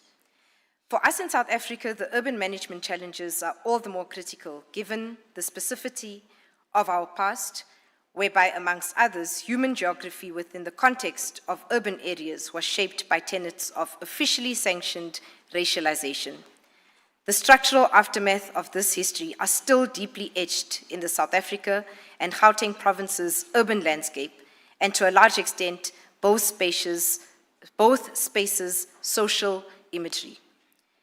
We are therefore facing challenges of a special nature, compounded by the imperatives of mega-global trends such as urbanization. The world is undergoing multiple transitions as a result of dominant megatrends such as demographic shifts, climate change, increasing levels of urbanization, and rapid technological change. Successful nations or states are those that will be able to anticipate and respond effectively to these trends. Presently, Gauteng's population is projected to hover around 19 million in 2030, possibly as much as 28% of South Africa's total population. This scenario poses its unique challenges, given that the character of South Africa's socio-economic realities is rooted in the country's pre-1994 history. The demise of apartheid triggered rapid urbanization and increased demands for housing, services, and infrastructure. Against the background of the above realities, the Gauteng provincial government's approach to the challenges facing the local government sphere seeks to be responsive to the crucial role of mayors as the executive authority driving socio-economic agenda. This realization makes the political administrative interface all the more crucial. South Africa's National Development Plan maintains that our country needs to build a state that is capable of playing a developmental and transformative role. This makes mayors' role as custodians of development visions of immense importance. Urban 20 processes provide ideal spaces for mayors within and across countries to compare notes given the commonality of challenges at this level across many African countries. Our approach as the Gauteng province is driven by an action plan referred to as Growing Gauteng Together, or GGT 2030, which is designed to deliver on Gauteng's development ambitions. GGT 2030 is executing 7 priorities, 28 strategies, and 160 interventions that are envisaged to provide significant improvements to the lives of our citizens. Both GGT 2030 and South Africa's National Development Plan are, amongst others, ultimately seeking to realize the objectives of the Millennium Development Goals, including Goal 11. Goal 11 calls for countries to make human settlements and cities safe, inclusive, sustainable, and resilient. It is resonant with our challenges because it focuses on addressing rapid urbanization while making sure that cities make opportunities accessible to all. Furthermore, Goal 11 focuses on the following: inclusive and safe urban environments, sustainable urbanization, resilient cities, access to basic services, preservation of cultural and natural heritage. These performance areas, as contained in the Goal 11 of the Millennium Development Goals, assume more importance in the light of the pressures generated by accelerated population growth and the attendant runaway urbanization. Within the framework of both the National Development Plan and the GGT 2030, Urban 20 will help us ensure that our cities are inclusive, safe, resilient, and sustainable. This is an urgent task given the inexorable urbanization imperatives referred to above. It is crucial to recognize that cities are going to be expected to support increasing urban populations. No less noteworthy is the fact that urbanization itself bears the marks of the class structure as well as social pathologies which characterize many developing countries, including our very own. The result is often the mushrooming of informal settlements and burgeoning informal economy. This compounds the challenges. Furthermore, research findings show that by 2050, 68% of the global population will be living in cities. African cities such as Cape Town, Johannesburg, Cairo, Lagos, Nairobi, Abuja will grow in leaps and bounds.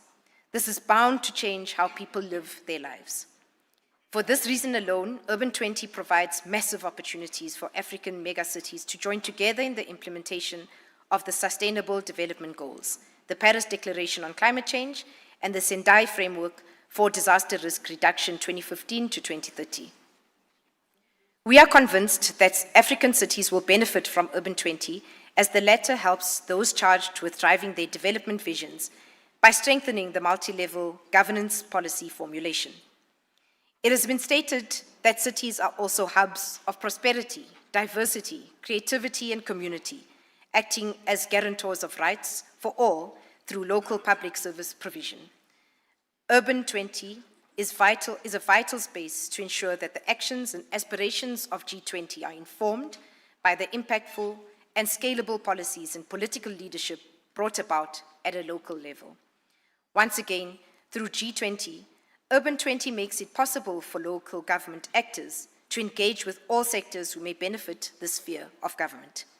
For South Africa, with its history of poverty, racial inequality, and high levels of unemployment, basic service delivery needs, such as housing, provision of potable water, and electrification, are becoming a key challenge for which Urban 20 provides an indispensable framework as we continue to reimagine better ways to address the structural nature of these inequalities and other related challenges. Lastly, let me emphasize that hosting the Urban 20 could not have come at an opportune moment for our local sphere of government. As the coalface of service delivery, the local government has been struggling against a myriad of challenges. Hosting the Urban 20 has revitalized and re-energized both the provincial and national government's ongoing efforts to strengthen local government to discharge its mandate more effectively to accelerate service delivery on the ground. We are pleased that we have been able to gain this valuable platform, which renders visible urban development issues to G20 itself. The voice of local government will be considerably amplified to reach the attention of the G20 with all the potential benefits which accrue to it. As a member in good standing of the Metropolis Africa and Head Secretariat, Gauteng government looks forward to further contributing to the escalating of the issues, challenges, and opportunities which will arise out of Urban 20 conference in South Africa. I once again thank you most sincerely for this opportunity to reflect on the expected economic development benefits of Urban 20 for our province, our country, and our continent. Thank you very much. Thank you very much, Acting Premier. Indeed, she is confirming in the presence of African and global cities that indeed the Urban 20 initiative is the way to go, and definitely the African cities will benefit from it. And she also made reference to the GGT 2030, which is also aligned to the National Development Planning Framework, which is equally aimed at addressing all the socio-economic challenges that cities have. Without wasting time, I'm going to call upon our Deputy Minister, Masimola, to come and tell us how do we integrate the Urban 20 outcomes into the national government agenda. Over to you, sir.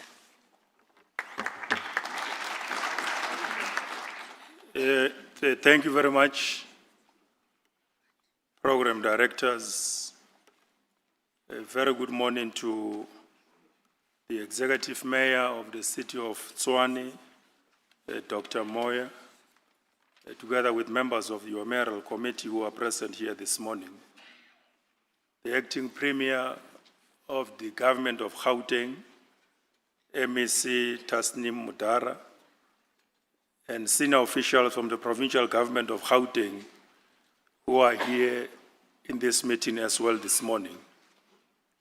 The Executive Mayor of the City of Johannesburg, Mr. Dada Morero, together with your delegation of members of the Mayoral Committee and senior officials from your city, the Executive Mayor of the City of eThekwini, Cyril Kaba, together with your delegation, the Executive Mayor of the City of Ekurhuleni, Dr. Kagaza, together with your delegation, the former chairperson of the African Union, and the former minister, an outstanding leader of this country who served the people of South Africa in many portfolios, who is currently the National Executive Committee member of the African National Congress, Dr. Nkosazana Dlamini-Zuma, Your Royal Highness, traditional leaders of our communities who are present in this meeting,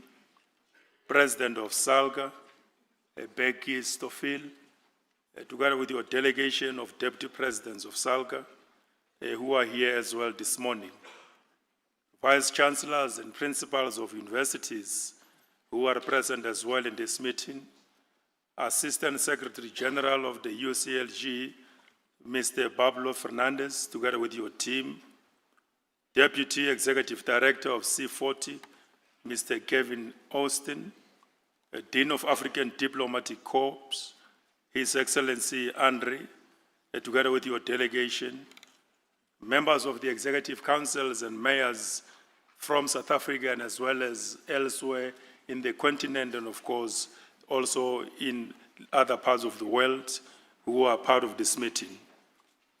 Colleagues from the private sector and all colleagues and friends and fellow South Africans who are here and those who are also participating online.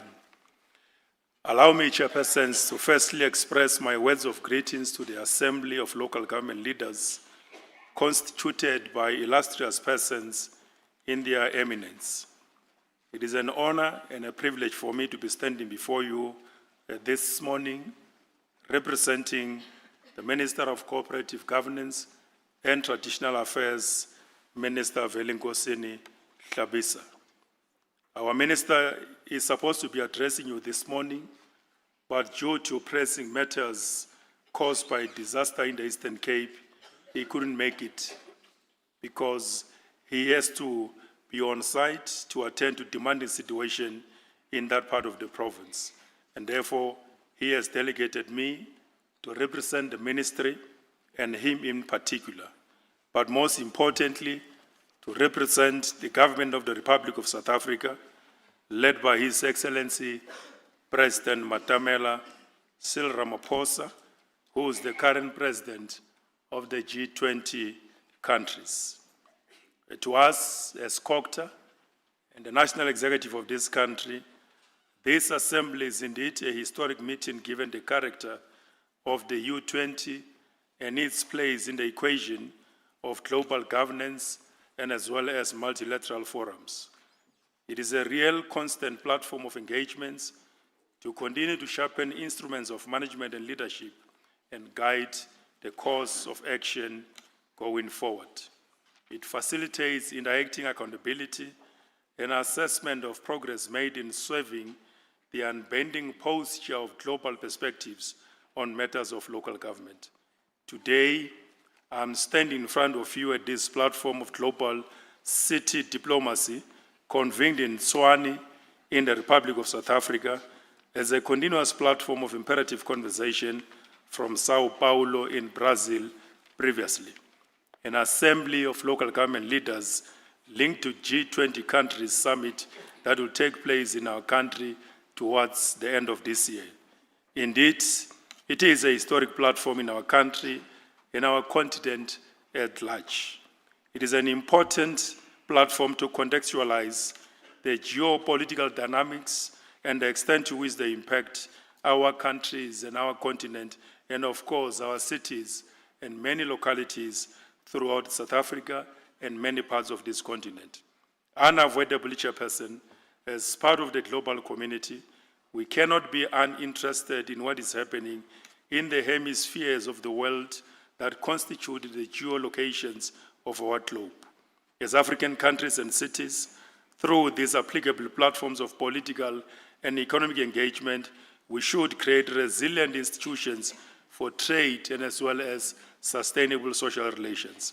This moment should distinguish us by being able to release the pent-up energies to reinforce the vast new capacities in the material productive lives of our nations and of course our continent in all spheres of essence.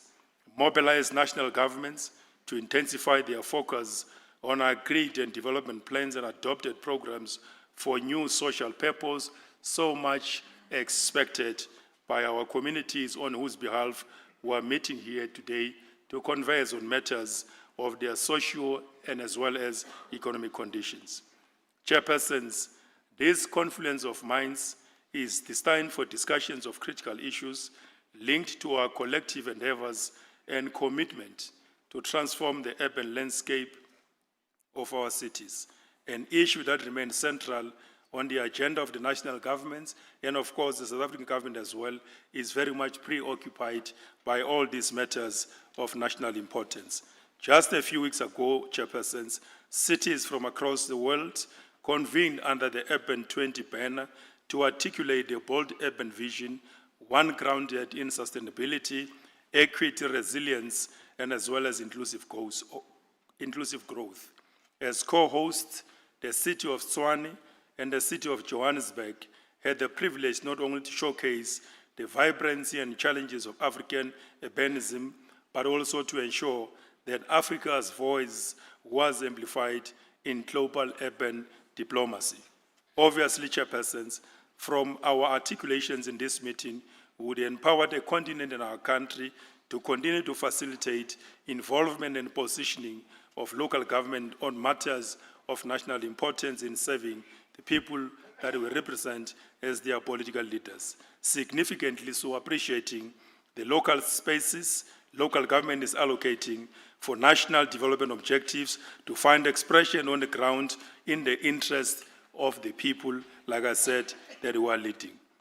We are meeting here this morning, and as we continue in these discussions, it is very clear that we remain committed to discuss issues relating to the impact of climate change and mainstreaming of local government participation in the global biodiversity distribution of its benefits, and how best we could manage disasters occurring as floods, storms, and blizzards in many parts of our country, and of course as well the entire continent and elsewhere in the world.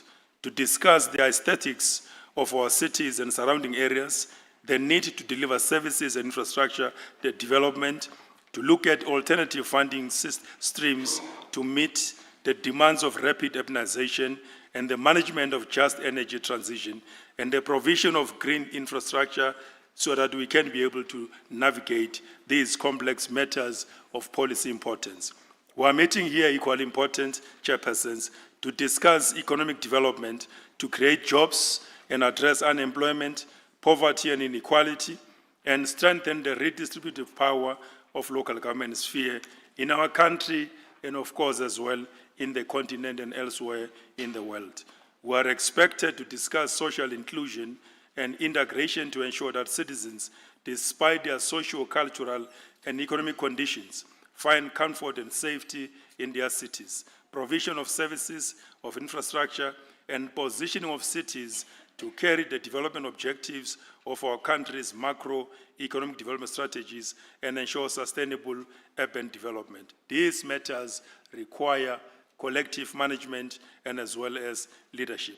Given the fact that cities are engines of economic growth of our countries and citizens are coming to them, both in our country and of course as well beyond, thus placing huge challenges on cities' leaders to provide the much needed social services and as well as economic opportunities. Therefore, within the context of integrating Urban 20 outcomes into the national government agenda, the above-mentioned issues within the national planning systems of our countries and our country as well should receive our premium attention. As such, the primary focus beyond this engagement is to ensure meaningful integration into our national and intergovernmental forums for practical purpose so that they don't remain aspirations and plans deferred. The U20 is more than a dialogue among cities. It is a political platform that brings the voice of local government into the G20 processes. It is meant not to secondarily submit records of the proceedings of this meeting, but to primarily and strategically occupy a space of influence and mobilization to achieve decisive victory in our optimistic advancement of local government agenda. Chairpersons, for South Africa, the Urban 20 aligns naturally with our constitutional architects, where municipalities are not administrative extensions, but distinctive sphere of government with full constitutional powers and developmental objectives. We have a system of local government which is codified in law with very serious obligations. And this places a huge responsibility on our municipalities to advance the objectives of the National Development Plan, the Provincial Growth and Development Strategies, the implementation and realization of the Integrated Urban Development Framework, and of course, above them all as well, the extent to which we move very hard to realize the objectives of the district development model.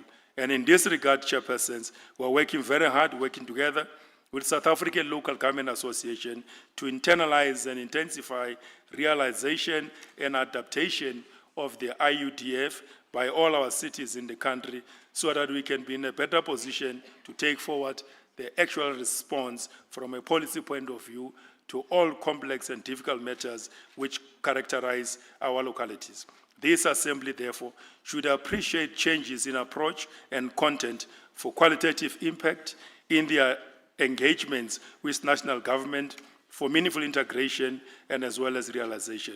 In this regard, we need to reflect on our response plans and priorities for refinement and reinforcement on the global stage and continental platforms. As South Africa, we remain committed in implementing these policies and other related decisions that emerges out of these important platforms of engagement going forward into the future as we reposition our municipalities as agents of change and social transformation in the interest of our people. As I conclude, it is very clear that these processes require legislative and policy reforms to crucially address matters which constrains cities' ability, together with the rest of local government system in our country, to provide the much needed leadership, socio-economic development, and above them all, better planning, implementation, and realization of the set plans. Currently, in this country, to address related constraints legislatively and policy-wise, we are undertaking a policy process to review the municipal systems so that we can be in a better position to address the inherent policy constraints within our local government sphere, to be able to deal with those matters of strengthening our local government, which of course elsewhere it is called or conceptualized as subnational governments. With these few words, I would like to take this opportunity to appreciate this moment that we are sharing with your good selves, and it is through our collective endeavors that the future of our cities will be appreciated by the coming generations. We shall triumph over whatever circumstances through our collaboration, and of course through our collaborative efforts and our ideas, working together as a family of humanity through our governments across the globe, and of course our continent, and here at home in our country. Thank you very much and have a nice day.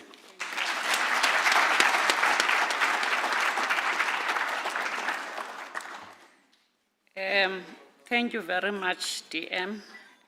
And let me thank you and all the speakers for that matter. You were given 20 minutes and you finished in 12 minutes. And we managed, we really managed to catch up on time. Unlike something that I once read where one was giving a feedback to say, no, he gave a great a great 10-minute speech. But the problem, it took an hour to deliver it. Our speakers were not like that today. Thank you very much. Indeed, it's a further endorsement from representing the national government that indeed Urban 20 and the African Assembly is a historic platform to contextualize geopolitical dynamics. But most importantly, an invitation has been extended that let's continue as U20 cities to mobilize national government for social and economic development purposes. Thank you very much on behalf of the Minister. Now we're coming to the main part of the event. We are going to have a keynote address from Dr. Nkosazana Dlamini-Zuma. And I will be doing an injustice, madam, if I don't read your profile. But I'm worried because it's 3 pages long. I know, I think your name speaks for yourself. I don't have to do much, but we really place you in the highest esteem. We acknowledge the contribution that you have had in this country, more especially in the different portfolios that you have been assigned a responsibility to lead. You are one of very few leaders that have broken records, and I remember your time as the Minister of Health when you put a complete ban on public smoking. That's something that is really and truly appreciated throughout. Over to you. And I reduce. Thank you very much, program directors. In the interest of time, allow me to stand on the protocol that has been already established. You allow me? Okay. Thank you very much. But I must greet our two hosts, the Mayor of Tshwane and the Mayor of Johannesburg. And let me greet all the mayors who are here, all the honored guests, and all the delegates who are part of this important gathering. I was asked to speak on something not quite related to G20. I was asked to speak on the African Renaissance and its relevance to urban spaces, so I'll try and do that. But let me say that I stand before you today with profound respect to all of you and a shared vision for the future of our cities. But more importantly, the citizens of our continent. As we gather in this assembly, we're not just representatives of our respective municipalities. We are stewards of opportunity, innovation, and well-being of our communities. So, the African Renaissance is not merely a cultural or intellectual movement. It is a comprehensive awakening and reckoning that speaks to our collective potential as a continent, rich in history, in diversity, and resources. It is a call to reclaim our narrative, redefine our identities, harness our strengths in a way that propels us towards sustainable development. But it is also a call to take charge of our destiny and our resources. In the urban settings, this Renaissance manifests in various dimensions: economic, social, environmental, and technological. As African mayors, you have the unique opportunity to implement this vision, transform our African cities into vibrant hubs of innovation and inclusivity. The African Renaissance must mean investing in our most precious resource. And the most precious resource is the people. They must be educated, skilled, and healthy. And for them to be healthy, they must have decent housing. They must have clean water. They must have electricity or gas as energy. They must be well nourished. Otherwise, they can't be healthy. And why do I say they are the most precious resource and we must invest in them first? Because all the things we're talking about can't happen without them. They are the ones who have to build these cities. Whether we talk infrastructure, whether we talk business, it's the people that must ensure that that happens. So the African Renaissance is also about social cohesion and inclusivity. Cities must be integrated in such a way that the people who work in the city must live in the city, unlike what we see here as an apartheid legacy, where people who work in the city live outside the city. They are not part of the city. So in the cities we build, everyone who works in the city must live in the city. And there must be proper transport, public transport, which is affordable, safe, and efficient.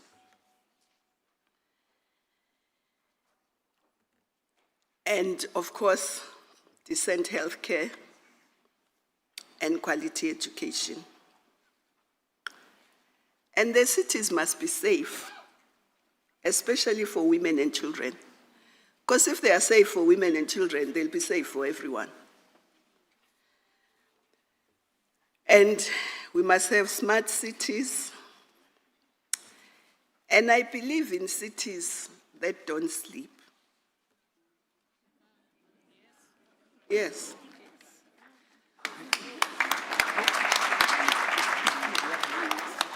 Cities that don't sleep are safer. Because if you sleep at 7, the underworld takes over. So that's what I think African Renaissance must be about. It also must be about proper infrastructure. Transport infrastructure, whether it's rail, roads, ports, airports, and everything must work, including traffic lights. The infrastructure must also connect our cities, not only within the artificial borders, but continent-wide. The infrastructure must connect all of us. I should be able to think, oh, let me drive to Senegal, or let me take a train to Addis. That must be the infrastructure that we build that connects all of us. And of course, economic infrastructure is important, industries. But industries, the lifeline of industries is energy. If you don't have energy, industries won't flourish. But you won't have manufacturing if you don't have industries. And so the African Renaissance must mean all of that. But we must also recognize the critical role of economic growth and innovation in our urban centers. African cities are becoming the epicenters of entrepreneurship and technological advancements. And by fostering environments that support local startups and small businesses, we can drive job creation and economic resilience, as well as access to finance.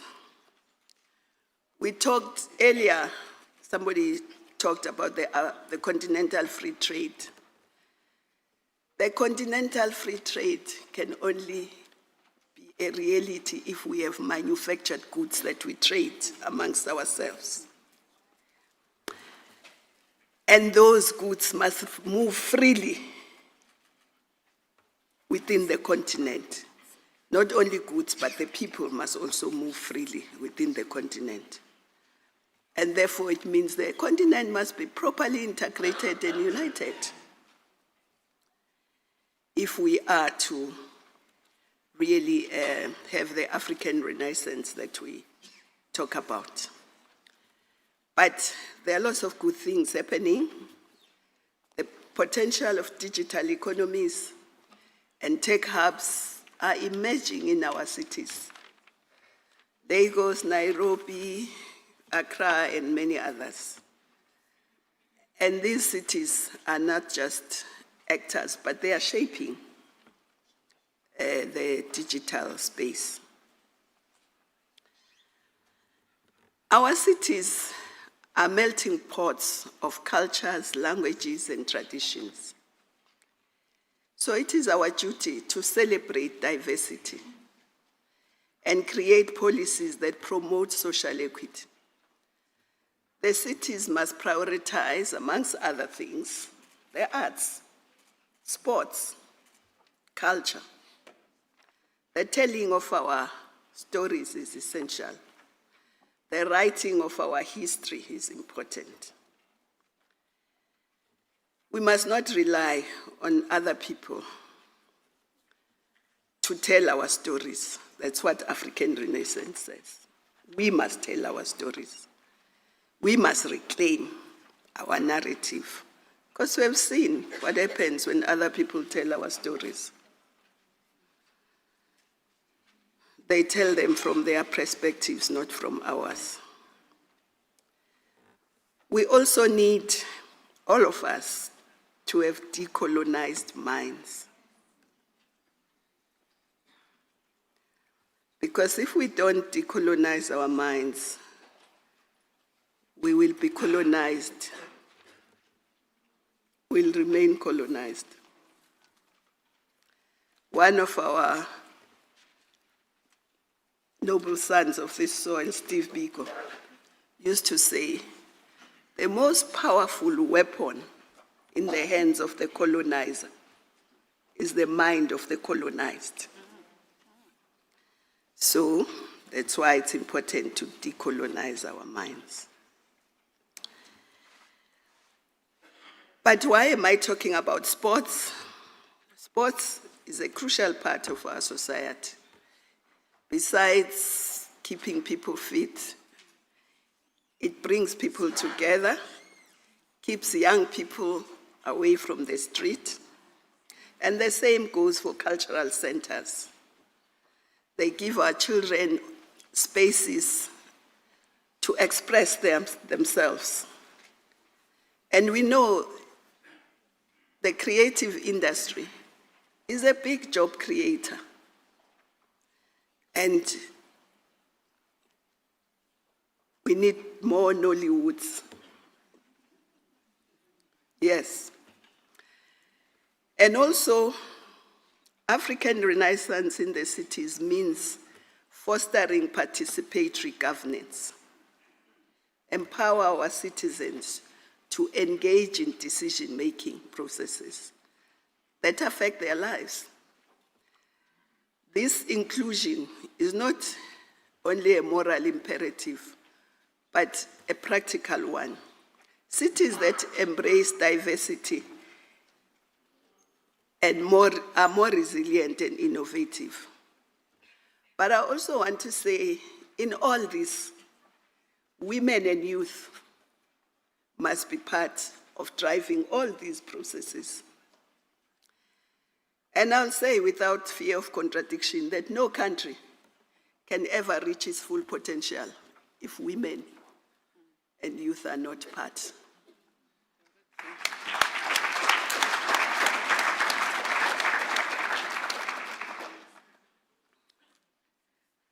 Also, as we pursue economic and social advancement, we must not lose sight of our responsibility to the environment. A lot has been said this morning about how the environment, how climate change is wreaking havoc in many of our spaces. So the African Renaissance must call for sustainable urban development that respects natural resources. Our cities, as I say, are facing unprecedented challenges. Climate change, pollution, rapid urbanization. We must have the opportunity to lead by example. Implement green technologies, promote public transportation, and encourage sustainable practices that can significantly reduce our carbon footprint. We must invest in green spaces in our cities.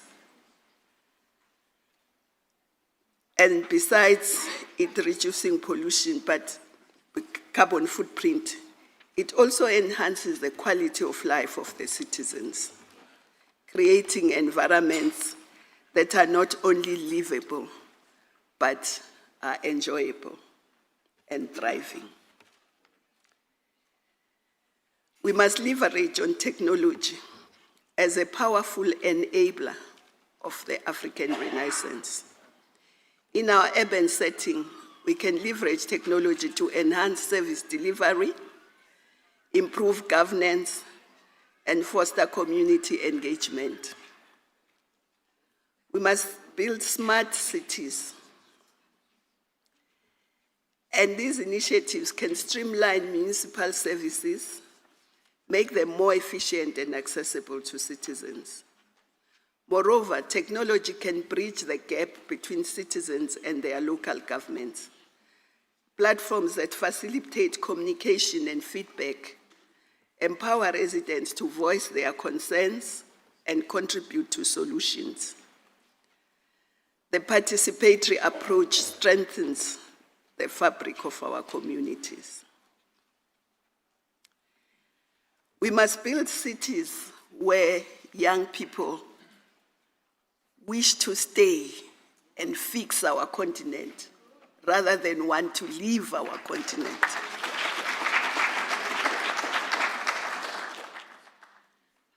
We must build cities that will stop us seeing the sorry sight of our young people crossing the Sahel, crossing the Mediterranean, out of desperation, not out of choice. So we have a big responsibility to ensure that that comes to an end. And as African mayors, you have the responsibility to drive this African Renaissance, creating cities that are economically vibrant, socially inclusive, and environmentally sustainable.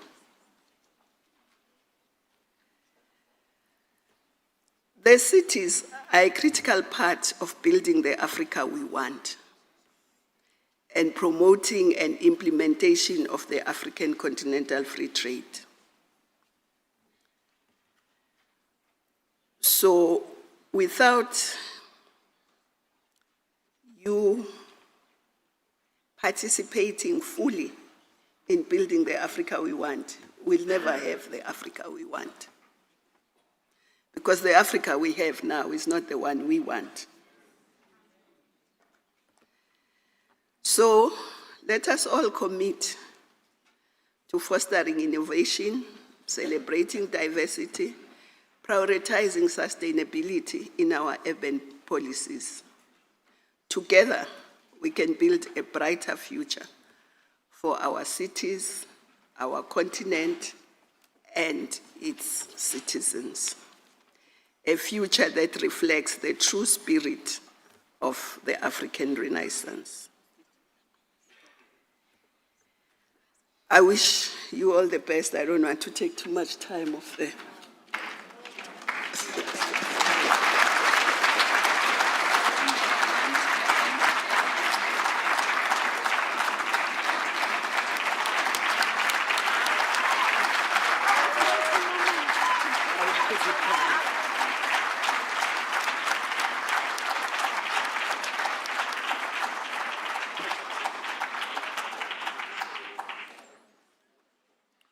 Thank you very much. Indeed, that standing ovation was befitting, very touched. Dr. Dlamini-Zuma, I intend to stand for mayor next year. I'll be using your speech as a manifesto. And I've got a presence in both Tshwane and in Johannesburg, so both the mayors are in trouble if I use your speech, because it is a winning speech. Indeed it is. But I think, let me just summarize, and I'll not be summarizing the entire plenary, we've run short of time. I mean, just from the last speak, I think that there are two things that came out. And one is that as long as lions don't write history, tales of the hunt will always favor the hunted. And Africa is that lion. And if you do not tell the story, the hunter will always tell Africa's story. But I think there are two other words that just summarize what she has said, which is Jumbo Africa, which means we're back in business as Africa. People sometimes think it's a greeting, but actually it means Africa is ready, Africa is meeting to discuss business. And I think with those words, let me congratulate the panelists, the keynote speech. I don't think that we could have found any other better eminent person than Dr. Dlamini-Zuma for that, and I demand another round of applause.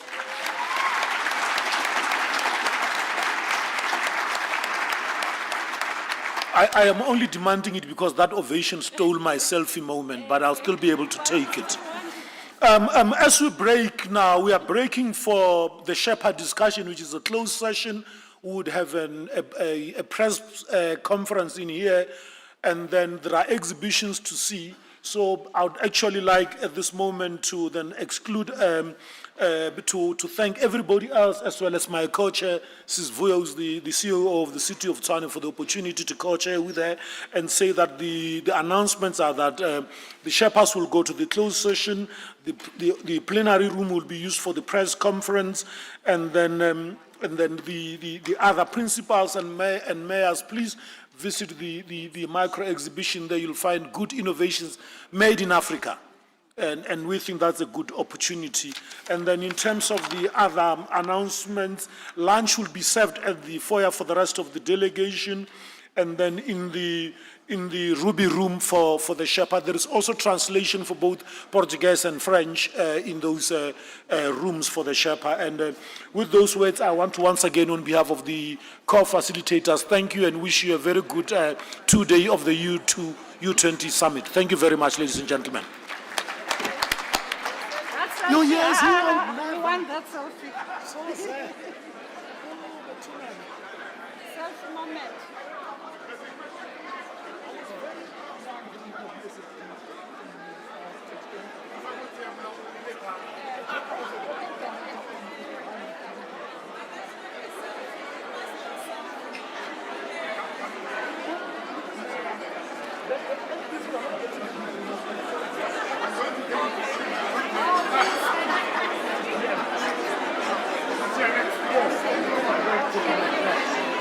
Thanks, boss. Thank you so Thank you much. very much. It was a Sister pleasure Nyashala, to because do I'm this. invited in the side events. Thank you so much, man. We really appreciate it. Akusekhaya apha kaloku. In fact, you know, it's a blessing in disguise that you cannot come for some.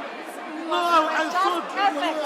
but also you need people to not think you are hiring Exactly. celebrities. Yes, for man, that's very The true. gala dinner, when they said gala dinner, I It's said, no, fine, guys, but for, get yeah, somebody to but do the for gala dinner, formal I'm better events here. So I like was this, even that's happy true, when someone yeah. told me you were shopping. How are you? I'm fine, how are you? My name is Nasiphi Moya. How is you?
In November 2024, in alignment with the G20 and U20 in Rio de Janeiro, the city of Tshwane and the city of Johannesburg were entrusted with the responsibility of co-chairing the 2025 Urban 20 cycle. For the first time, 2 African cities are leading the Urban 20 cycle. This culminated in the launch of the U20 in March 2025, with the U20 Sherpa meeting and the African Mayors Assembly now in sight. The cities are showcasing real progress built on one foundation: sustainable development. As the city of Tshwane, we are proud co-host of the U20 2025 cycle. We are co-hosting this important platform with the city of Johannesburg. A very important meeting for city leaders to ensure that we have quality submissions that will inform the communique that will be submitted to G20 at the end of the year.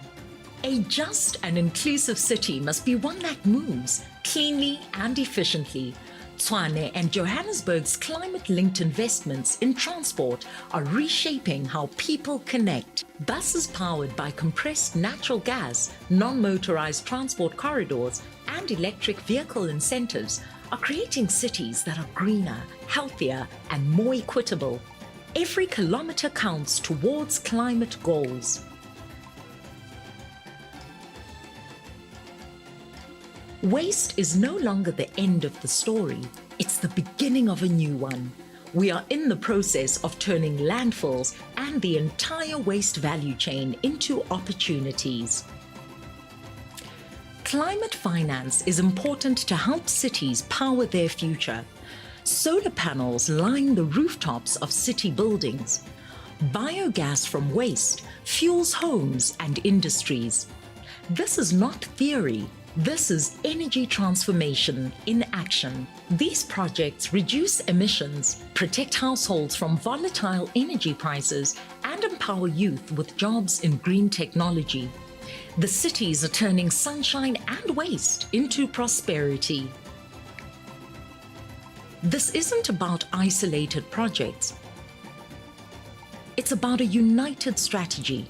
The cities are aligning local priorities with global goals, turning policy into people-powered change. Thanks to our partners for providing technical support through strategies and funding for enhancing sustainable development. Cities are improving waste infrastructure, promoting community recycling programs, and green urban spaces. Cleaner cities mean safer, more dignified lives for all. Academic and research partnerships, township innovation hubs, and climate-smart urban planning are all part of the city's integrated approach. The message is clear: every citizen has a role in shaping the future. As the Sherpa meeting and African Mayors Assembly convenes in Tshwane, the world is watching. This is not just a meeting, it's a moment to show that African cities can lead the way in reimagining global change, unity, and sustainable development. From energy to waste, from transport to policy, the cities are walking the talk, one bold step at a time. The Assembly is a culmination of the launch, as well as webinars, activations, and community engagement. Proof that progress is not just a plan, it's a movement.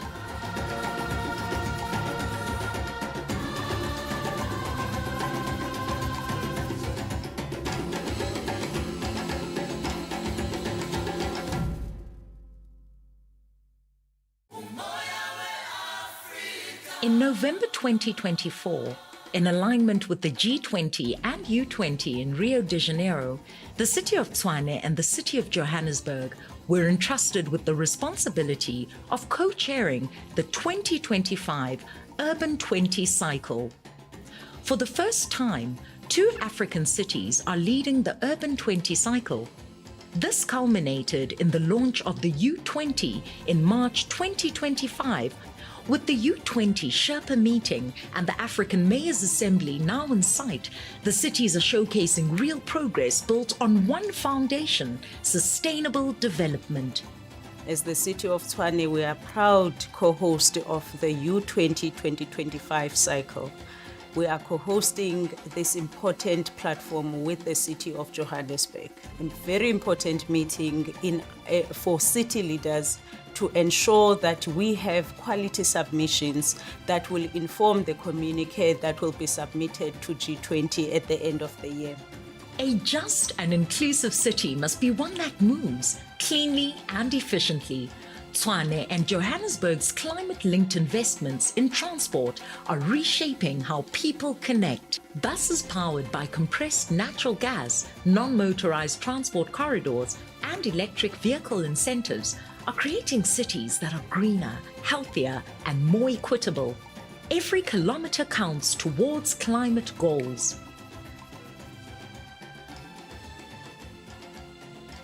Waste is no longer the end of the story, it's the beginning of a new one. We are in the process of turning landfills and the entire waste value chain into opportunities. Climate finance is important to help cities power their future. Solar panels line the rooftops of city buildings. Biogas from waste fuels homes and industries. This is not theory. This is energy transformation in action. These projects reduce emissions, protect households from volatile energy prices, and empower youth with jobs in green technology. The cities are turning sunshine and waste into prosperity. This isn't about isolated projects. It's about a united strategy. The cities are aligning local priorities with global goals, turning policy into people-powered change. Thanks to our partners for providing technical support through strategies and funding for enhancing sustainable development. Cities are improving waste infrastructure, promoting community recycling programs, and green urban spaces. Cleaner cities mean safer, more dignified lives for all. Academic and research partnerships, township innovation hubs, and climate-smart urban planning are all part of the city's integrated approach. The message is clear. Every citizen has a role in shaping the future. As the Sherpa meeting and African Mayors Assembly convenes in Tshwane, the world is watching. This is not just a meeting. It's a moment to show that African cities can lead the way in reimagining global change, unity, and sustainable development. From energy to waste, from transport to policy, the cities are walking the talk, one bold step at a time. The Assembly is a culmination of the launch, as well as webinars, activations, and community engagement. Proof that progress is not just a plan, it's a movement.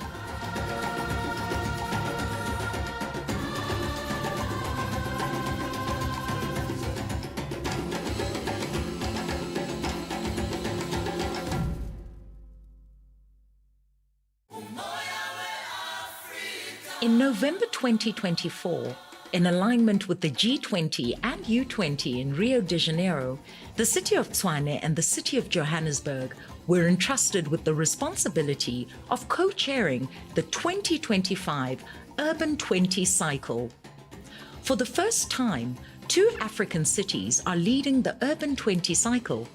This culminated in the launch of the U20 in March 2025, with the U20 Sherpa meeting and the African Mayors Assembly now in sight. The cities are showcasing real progress built on one foundation: sustainable development. As the City of Tshwane, we are proud co-host of the U20 2025 cycle. We are co-hosting this important platform with the City of Johannesburg. A very important meeting for city leaders to ensure that we have quality submissions that will inform the communique that will be submitted to G20 at the end of the year.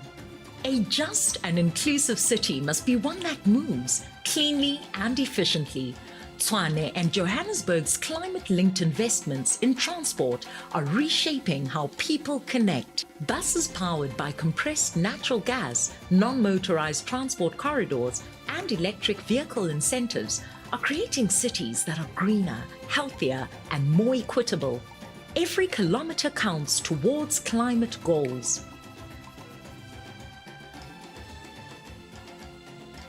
Waste is no longer the end of the story, it's the beginning of a new one.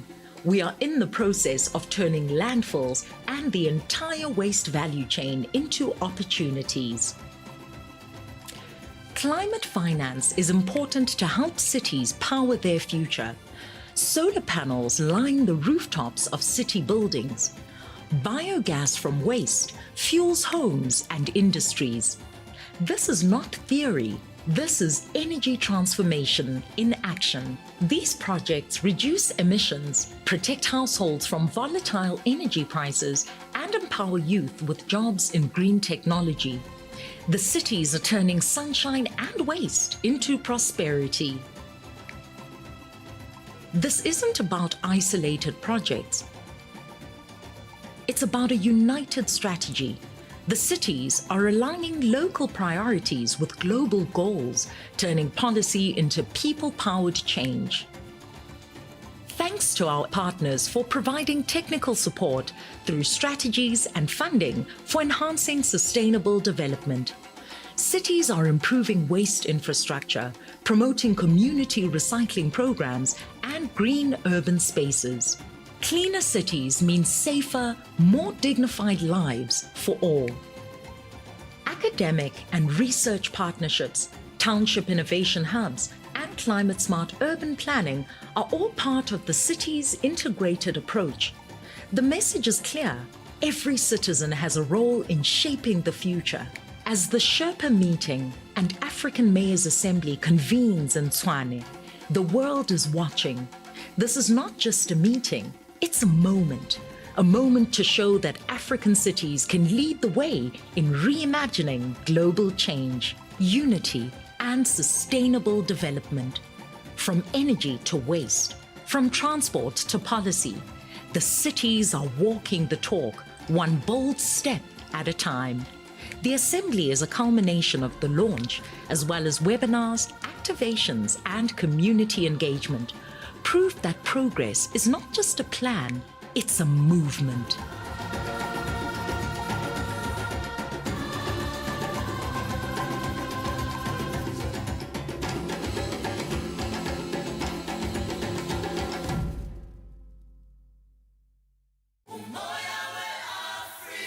In November 2024, in alignment with the G20 and U20 in Rio de Janeiro, the city of Tshwane and the city of Johannesburg were entrusted with the responsibility of co-chairing the 2025 Urban 20 cycle.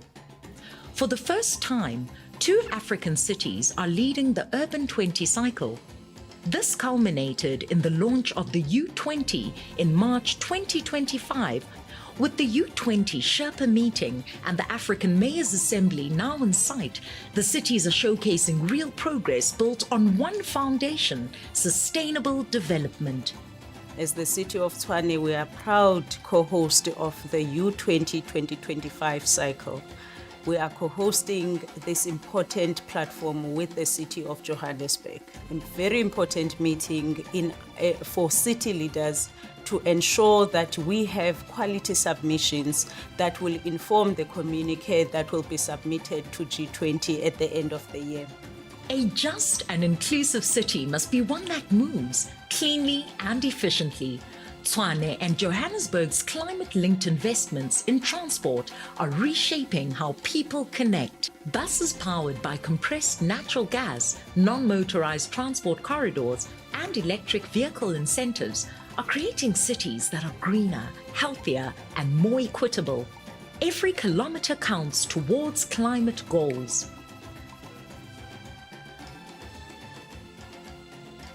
Waste is no longer the end of the story, it's the beginning of a new one. We are in the process of turning landfills and the entire waste value chain into opportunities. Climate finance is important to help cities power their future. Solar panels line the rooftops of city buildings. Biogas from waste fuels homes and industries. This is not theory. This is energy transformation in action. These projects reduce emissions, protect households from volatile energy prices, and empower youth with jobs in green technology. The cities are turning sunshine and waste into prosperity. This isn't about isolated projects. It's about a united strategy. The cities are aligning local priorities with global goals, turning policy into people-powered change. Thanks to our partners for providing technical support through strategies and funding for enhancing sustainable development. Cities are improving waste infrastructure, promoting community recycling programs, and green urban spaces. Cleaner cities mean safer, more dignified lives for all. Academic and research partnerships, township innovation hubs, and climate-smart urban planning are all part of the city's integrated approach. The message is clear: every citizen has a role in shaping the future. As the Sherpa meeting and African Mayors Assembly convenes in Tshwane, the world is watching. This is not just a meeting, it's a moment to show that African cities can lead the way in reimagining global change, unity, and sustainable development. From energy to waste, from transport to policy, the cities are walking the talk, one bold step at a time. The Assembly is a culmination of the launch, as well as webinars, activations, and community engagement. Proof that progress is not just a plan, it's a movement.